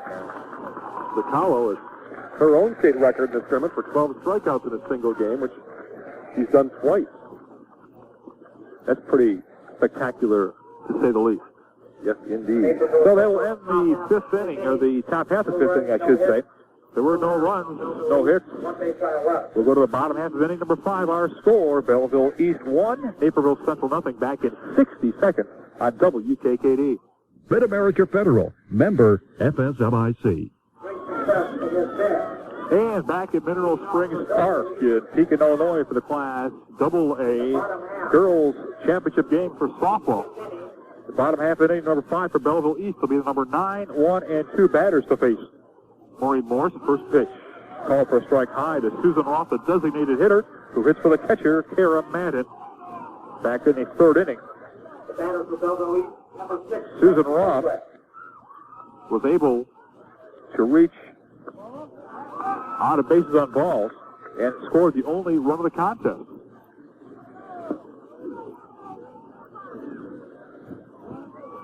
Pitch now goes to 1-1 as Morris misses. 1-1 pitch on its way. Swung on, drilled lazily down the first baseline. Foul ball. We'll come back and rerun it. Boy, Belleville East seems stuck on that 1-0 score. They already have 2 1-0 wins in this tournament. Could be on their way to a third unless Naperville Central could get back in the game. 1-2 pitch on its way. Nibbling on the corner is Morris. She does not get it. Even the count now. Gets 2-2. I tell you, 1 run looking more and more impressive here in this championship game. 1-2 pitch on its way. Hit back to Morris. Morris falls to the third base side of the diamond, picks it up, goes over to first base. Good play by Maureen Morris, stopping that from going up the middle. For a very good reaction time. She sprung off that rubber in a hurry and made the play, as you said, to the third base side of the circle. And I thought for sure that was going to get past her and go towards short, but able to make the play. Boy, Maureen does a great job fielding her position.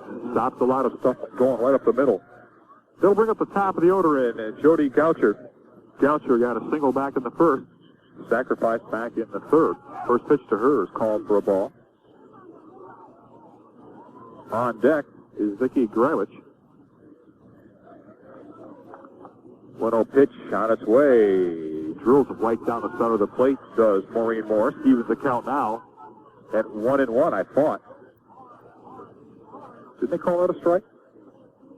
Interesting. Scoreboard says 2-0. I think it's 1-1. Let's go with that. This one swung on and missed it as well. Count should be 1-2, and the official now says, yeah, you're right. Let's correct that scoreboard. The count is 1 ball, 2 strikes to Jody Goucher. 1-2 pitch on its way. Swung on and missed. Strike 3. So for Maureen Morris, that now is her 4th strikeout. She had 1 in the first, 2 in the second. Then hit a dry spell. Had no strikeouts in the third or fourth, but now found the range back here in the 5th. It'll bring up Vicki Gravich. Gravich officially 1 for 1 with a sacrifice. First pitcher is called for a strike by Morris. 0-1 the count.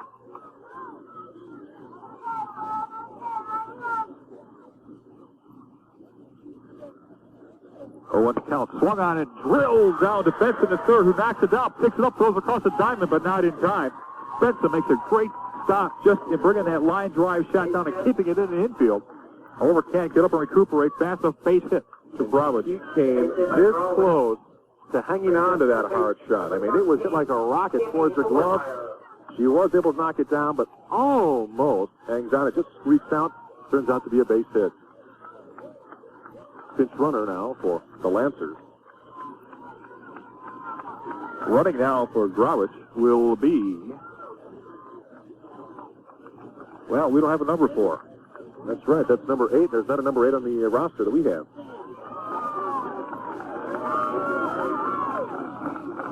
See if we figured out the PA announcer for you. But nonetheless, that'll bring up Tammy Obermeyer. Obermeyer, a single back in the third. Number 8, Jennifer Hopkins. Jennifer Hopkins is the pinch hitter now. The batter is Obermeyer. Obermeyer 1 for 2, a single and a strikeout back in the first. First pitch called for a strike. Almost looked like she had thoughts of stealing second base on that play. Had a couple of feet off the bag and then stopped. Possibility for Califano to throw back down after the pitch, but decided not to. 2 dead in the bottom of the 5th inning. 0-1 the count now. To Obermeyer. Obermeyer hits this one off the ground, taken in fair territory, I believe.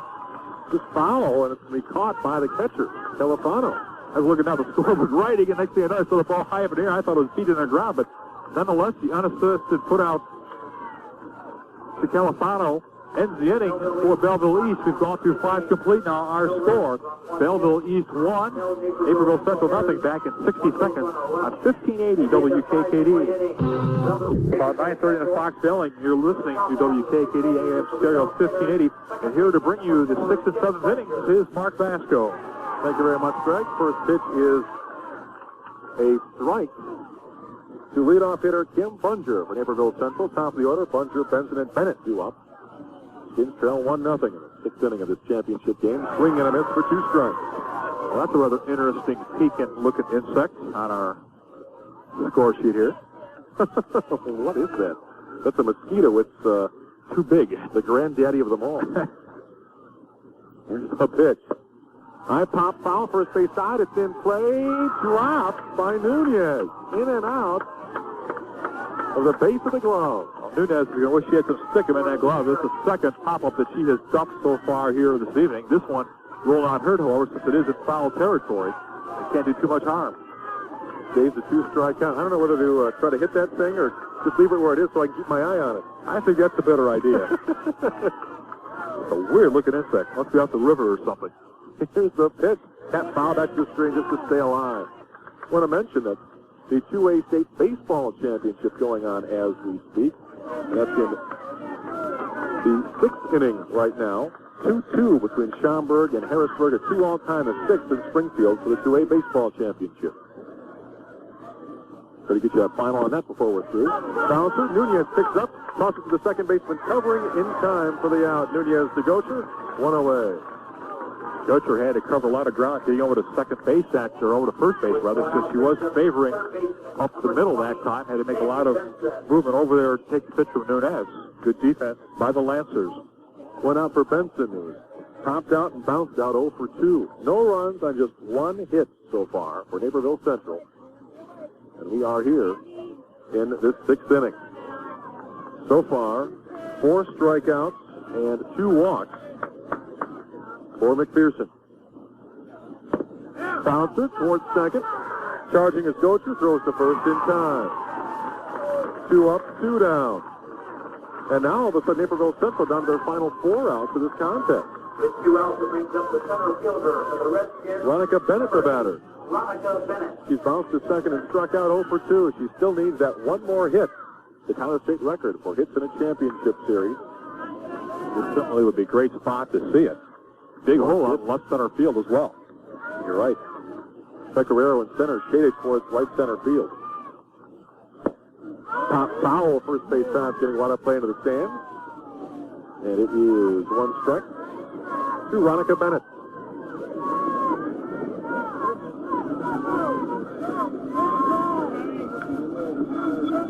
Bennett back in the batter's box. McPherson pitched every inning of every game for her team so far. She doesn't seem to be tiring too much for the Lancers at this point. That great velocity, Mark.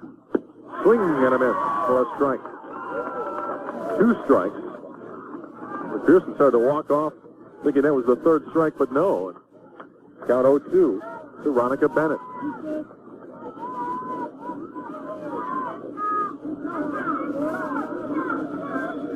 The pressure on Bennett. 0-2 pitch. It's a high fly, short left field. Matter of fact, backing up on the edge of the infield turf will be the shortstop Growich to make the final out. So popped is short. Naperville Central goes down in order. No runs, no hits, no errors, nobody left. We now move along. Bottom of the 6th inning. Score stays. Belleville East 1. Naperville Central nothing. Back after this 1-minute break on KKD. Number 16, Mickey McPherson. Bottom of the sixth inning, Belleville East will have 4, 5, 6 coming to the plate. Pitcher Mickey McPherson, followed by Marlo Pecoraro, then Ramona Nunez. Maureen Morris in the hill, the pitch. There is a strike. Or in the circle, I should say. I keep tossing these baseball phrases in from time to time. There's a strike. Understandable. McPherson has lined to right and topped to first, 0 for 2. On a one hopper, it knocks off Bunger's leg at second base, goes into short right field, and it will be a line shot single for McPherson. Scored as an error. Oh, you gotta be kidding. Error on the second baseman. They scored that as an error. The batter for Belleville East is center fielder, number 12, Marlo Pecoraro. That's hard to believe. I don't know how she's going to field that coming at 90 miles an hour at her shin. She was lucky she got in front of it to get any of it. As it is, that's an error, boy. Pecoraro comes to the plate with a runner on and nobody out. 7 in 4, Kelly Higgins is going to be pinch running now for McPherson at first. No reason to tire out the pitcher on the bases. Let her sit back, relax a little bit. Higgins is running for McPherson. Kelly Higgins, the freshman, 5'5". Here's the pitch. Put the bat up to bunt. Pulled it back. Did they say foul tip? There was a steal attempt on the play. And the runner's safe at second base. Apparently no foul tip. I thought the umpire made motions to indicate that. Apparently not. So it's just a steal for McPherson. Or the runner for her, excuse me.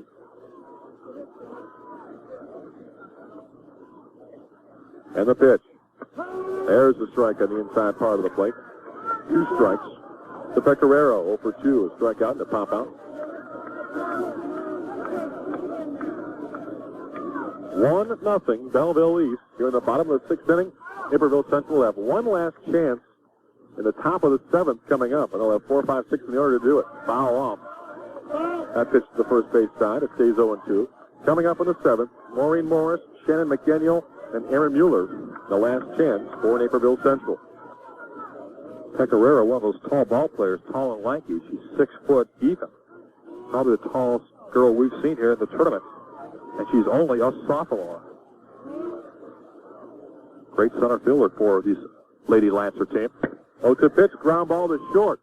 Throw across the diamond for McDaniel in time for the out. Runner at second has to stay there. Good play.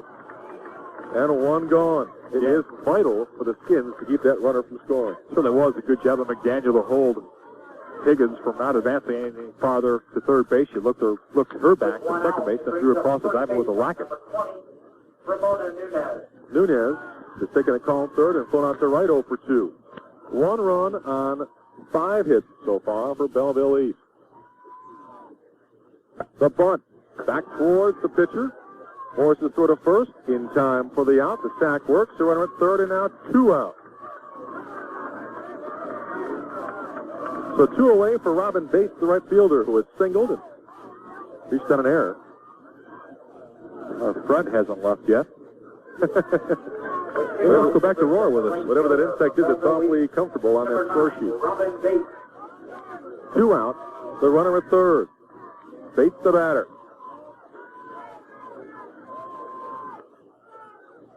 Pitch on the way. Swooping liner. Base hit in front of Veronica Bennett in center field. It's driving the run. 2-0 for Belleville. That's a huge, huge RBI. She couldn't have played the ball any better or placed the ball any better than where she did. She just drove it. Well, the pitch lofted into short left center field. Bennett comes up, and there's nothing she can do with it. As you mentioned, a 2-0 lead was awful big for McPherson and the Belleville East Lancers. I tell you, the great range for Bennett. She almost got to that. And it landed just outside the infield dirt. And she was playing it straight away center field. She almost got there. Hard liner right at third, caught by Benson. Let her high, right at her, and a hard shot to third, but she makes the play to end the inning. But Belleville East comes up with 1 run on just 1 hit. There was an error, and a runner left on. Go to the top of the 7th. Last chance of this game for Naperville Central. 2-0 Belleville East. Back in 1 minute on WKKD. Just like 50s. Top of the 7th inning. Last chance for Naperville Central in this 2A championship game. Maureen Morris, Shannon McDaniel, and Aaron Mueller will come to the plate. The pitcher, number 15, Maureen Morris. Morris has bounced to second, top to short, 0 for 2. A one-hit shutout going for McPherson. Swinging and a miss way out in front of that rise ball. 1 strike. Naperville Central needs 2 runs. The state title goes to Belleville East.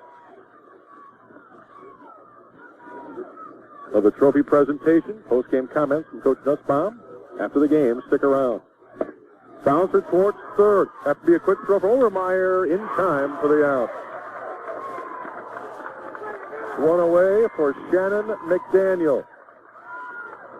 Shortstop is struck out. Now brings up the shortstop, number 10, Shannon Bounce McDaniel. down. 0 for 2.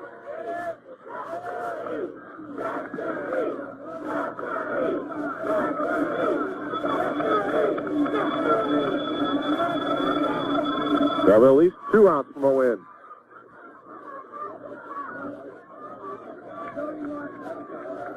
Taking her time is McPherson. Shakes off a sign even. Now ready, here it comes. Bouncer to short. Growlich up with it. Bobble throws in time. 6-3 put out. That brings up Aaron Mueller, the DH, hitting for Califano. Designated hitter for Naperville Central, number 21, Aaron Mueller. Mueller, the last chance the Redskins have.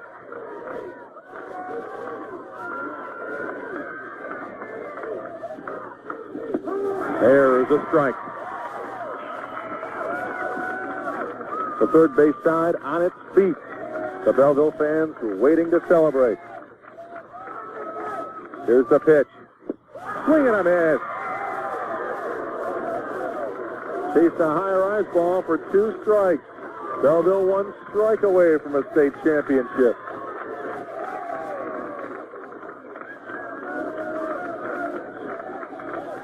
Here it comes. Swing and a miss. It's over.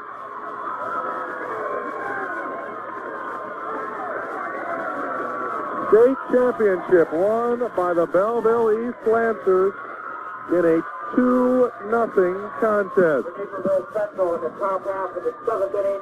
No runs, no hits, no errors, nobody left, and that 5th strikeout for McPherson ties the state record for K's in a championship game. Belleville East 2, Naperville Central 0. The Naperville Central Lady Redskins outside their dugout, giving each other some consolation hugs as the celebration continues by the pitcher's circle as Belleville East has won the Class 2A Illinois State High School Softball Championship. As we said, shortly we'll have the post-game trophy celebration. And while we await for that, why don't we take a 1-minute timeout? Back after this on WKKD. Some of the world's greatest tourist attractions will never be seen by the human eye, except... Welcome back to Pekin Mineral Springs Park as the Class 2A State Championship has been won by the Belleville East Lancers over Naperville Central's Redskins by a tally of 2-0, 2 runs, 6 hits, 1 error for Belleville East. No runs, just 1 hit, 2 errors for Naperville Central as the State Championship Lancers end their year at 37-2 on the season, whereas the Naperville Central Redskins end at 33-4. Just about time for the trophy presentations to both schools and the individual medal presentations as well. And Greg Hansen, pretty good tournament. Certainly was. You look back in retrospect, some of the games here, the Lancers win 3 games by scoring only a total of 4 runs, and that shows you the type of caliber of team they have. And Mickey McPherson, rather, a tremendous pitcher now whose record goes to 22-1 on the season. A spectacular ERA of .042 when we started. And I'm sure that has gone down significantly here through the 21 innings that she has pitched because she hasn't allowed a run here either. And that's some pretty impressive credentials, to say the least. 2 1-0 wins to get to the championship game. A 2-0 win in the title game. As both schools now lined up in the infield, certainly the dejected faces of the Central Redskin team. Association with the crowd, please help me. Miss Barb Waddell, Mr. Sanchez from Pekin High School, manager of the tournament, Barb Waddell, for 14 Ken Davis, Manager of Finances for the past 2 years. Thank you very much, Ken. We will have a slight delay in the presentation of the award, waiting for the TV coverage. Please be patient. Well, you hear that from the PA announcer, a slight delay in the trophy presentation due to the TV coverage, which is kind of interesting because it's on tape anyway. I don't quite understand what they could be waiting for, but in that case, why don't we tell you once again that our last report in the 2A boys baseball state championship was a 2-all tie between Harrisburg and Schaumburg in the 6th inning. And if Jeff Sherwood back in our studios gets an update on that score, we can break in at any time and pass that along to us, because we would like to get the final of the boys state championship on the air before we sign off. The individual medallions to the runner-up team is Mr. Ed Roberts, principal of Oak Forest High School, and also a member of the board of directors of the Illinois High School Association. At this time, please meet the Redskins of Naperville Central High School, who finished the 1989 season in second place with a season record of 33 wins and 4 losses. Accepting for Principal Dr. Edward Poole is the Assistant Principal of Naperville Central High School, Tom Paulson. Head Coach Andy Nussbaum. Assistant Coach Pat Hoppenrath. Assistant Coach John Walbaum.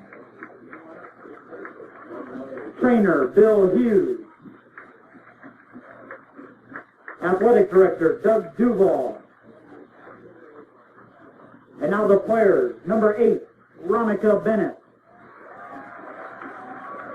Number 11, Allison Califano. Number 4, Kim Bunger.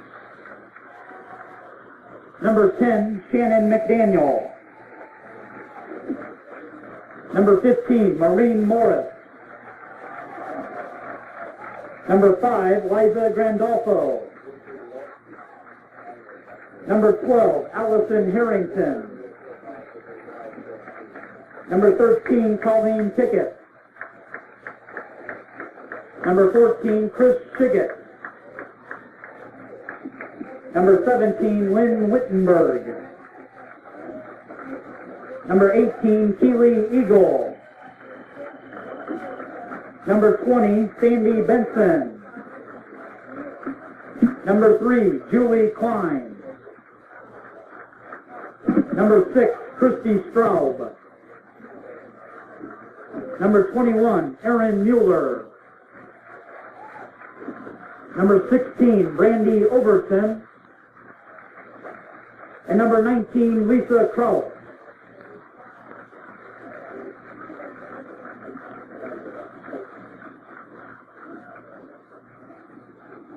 And at this time, as the captains and coaches of Naperville Central High School will please step forward to receive your second place trophy. Congratulations.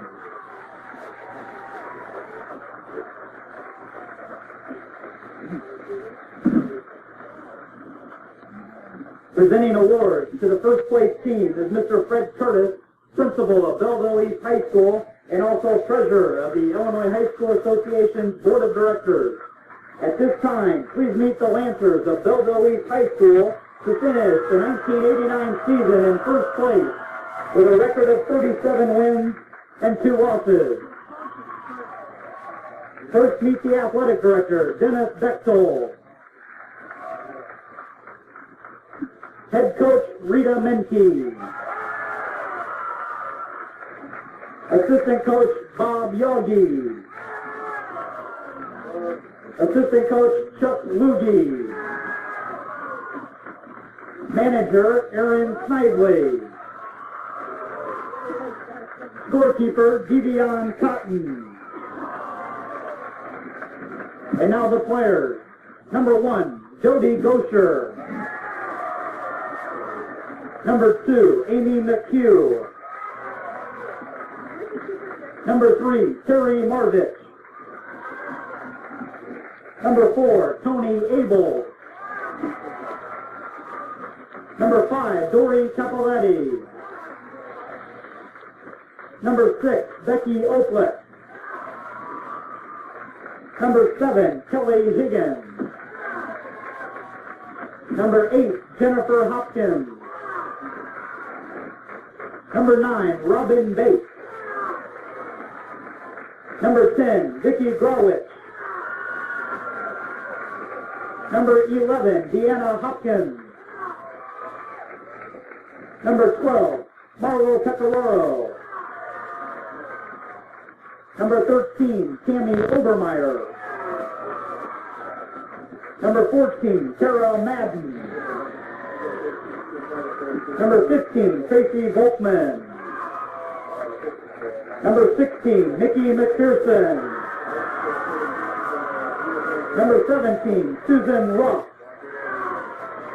And number 20, Ramona Nunez.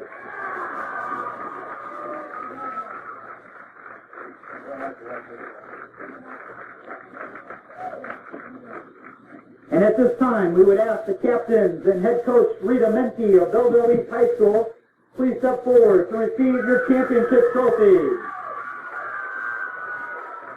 Congratulations.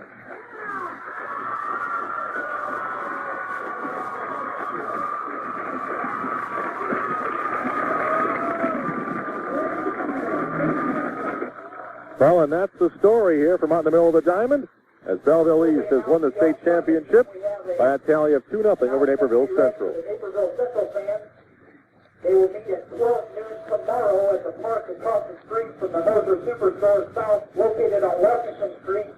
And a caravan of the team and Redskin fans will proceed into Naperville and will go to the high school at Naperville Central Gymnasium for a short pep rally. Once again, just in case you did not hear that announcement, 1989 Cross AA State Softball All-Tournament team. First baseman from Thornwood High School, Michelle Venturella. the all-tournament team being announced. Second baseman from Washington High School, Amy Hartzler. Third baseman from Naperville Central, Sandy Benson. Shortstop from Belleville East, Vicki Grawitz. Outfielder from Naperville Central, Ronica Bennett. Outfielder from Thornwood High School, Nikki Amsden. Outfielder from Belleville East High School, Marlo Pecoraro. The catcher from Washington High School, Angie Murray. Designated hitter from Washington High School, Kim Clark. Pitcher from Belleville East High School, Nikki McPherson. Pitcher from Naperville Central High School, Maureen Morris. And the most valuable player of the 1989 Girls Class AA State Softball Tournament, Nikki McPherson of Belleville East High School. I don't think there's any question she deserves the MVP. She got her team all the way to the championship game and pitched her team In addition, to the Nikki title. McPherson has set 3 tournament records. Those records are most shutouts in a tournament. She had 3 of them. The previous record was 2, held by 4 different pitchers. The second record Mickey set was fewest runs allowed in 3 games, being 0. The previous record was 1, held by 3 pitchers. And the third record that Mickey McPherson has set, most consecutive scoreless innings, being 21. The previous was 17, set in 1987 by Lockport pitcher Lee Podlesny.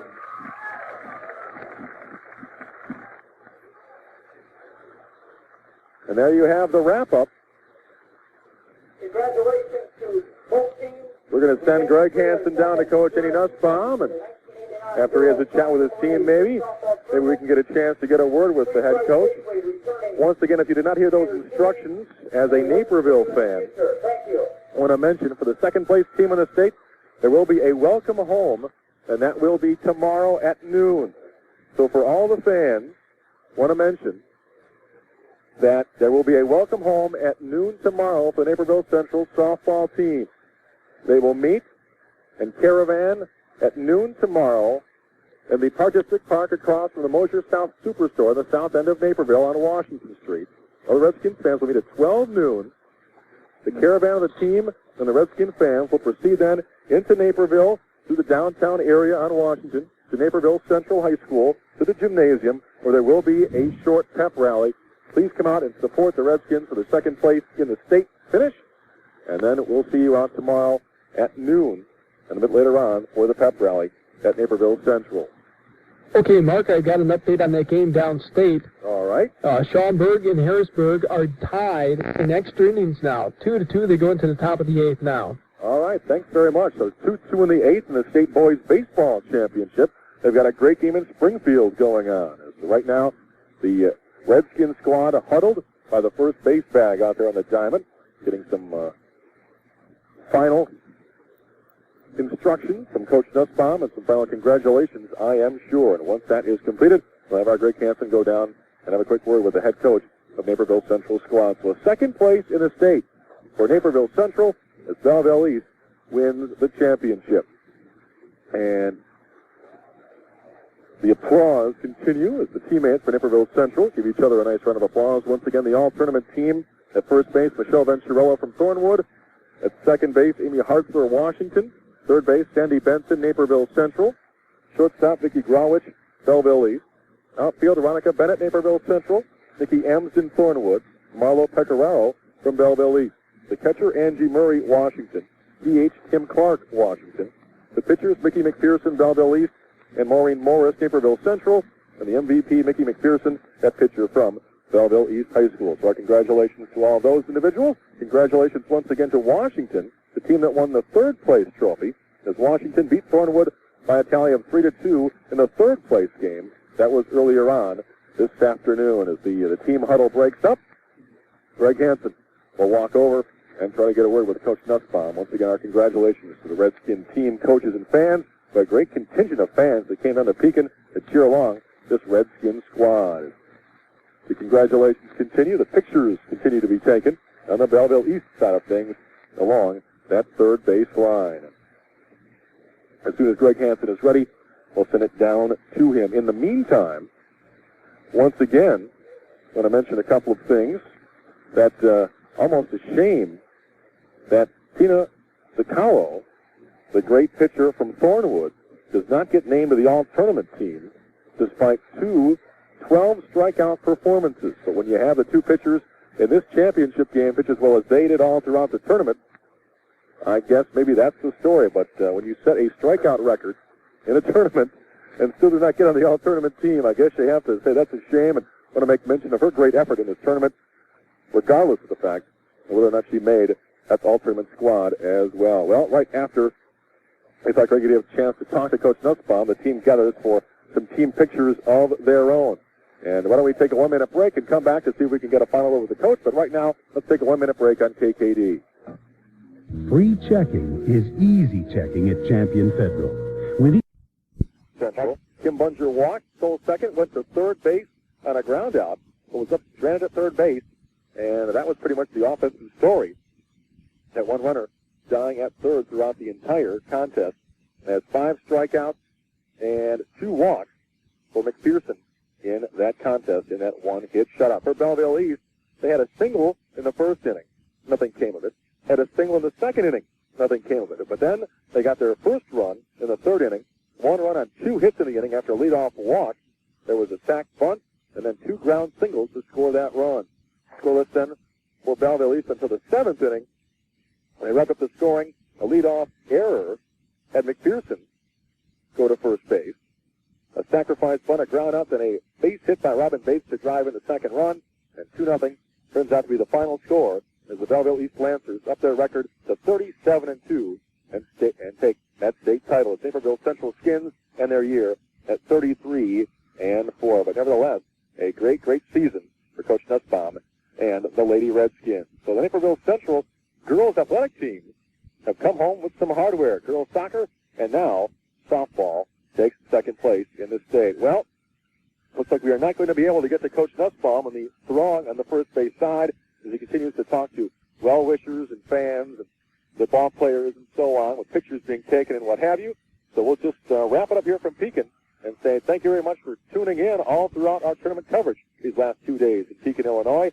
And Greg Hansen, any other final comments other than the fact that it's been a lot of fun and the fact that the Naperville team got to the championship game and came ever so close? It certainly has been a lot of fun being out here at Pekin and the entire Naperville Central Redskins girls athletic program down here. A couple notes that we did catch from head coach Andy Nussbaum before he was hoarded by the newspaper people, the fact that they are a little bit disappointed. They came down here with all intentions of taking home the first place hardware and thought that they really stood a very good chance of taking that hardware home, but they really ran into a buzzsaw tonight in McPherson, probably the best pitcher that their program has seen over the last couple of years, and the inability to move the ball, and the inability to make some key situations turn out into run-producing things is the most things that he's really disappointed about in the game tonight. But Naperville Central, second in the state. That's another large piece of hardware to put in the trophy case, to be sure. So that wraps up our coverage. And, Jeff, unless you've got any other tallies, or as far as the baseball score from Springfield, the last report, it was a 2-all tie in the bottom of the 8th. We will say good night for the evening. As from Pekin, once again, our final score, 2-0, Belleville East over Naperville Central for the 2A state championship. Thanks for being here. This has been a WKKD Radio Sports presentation.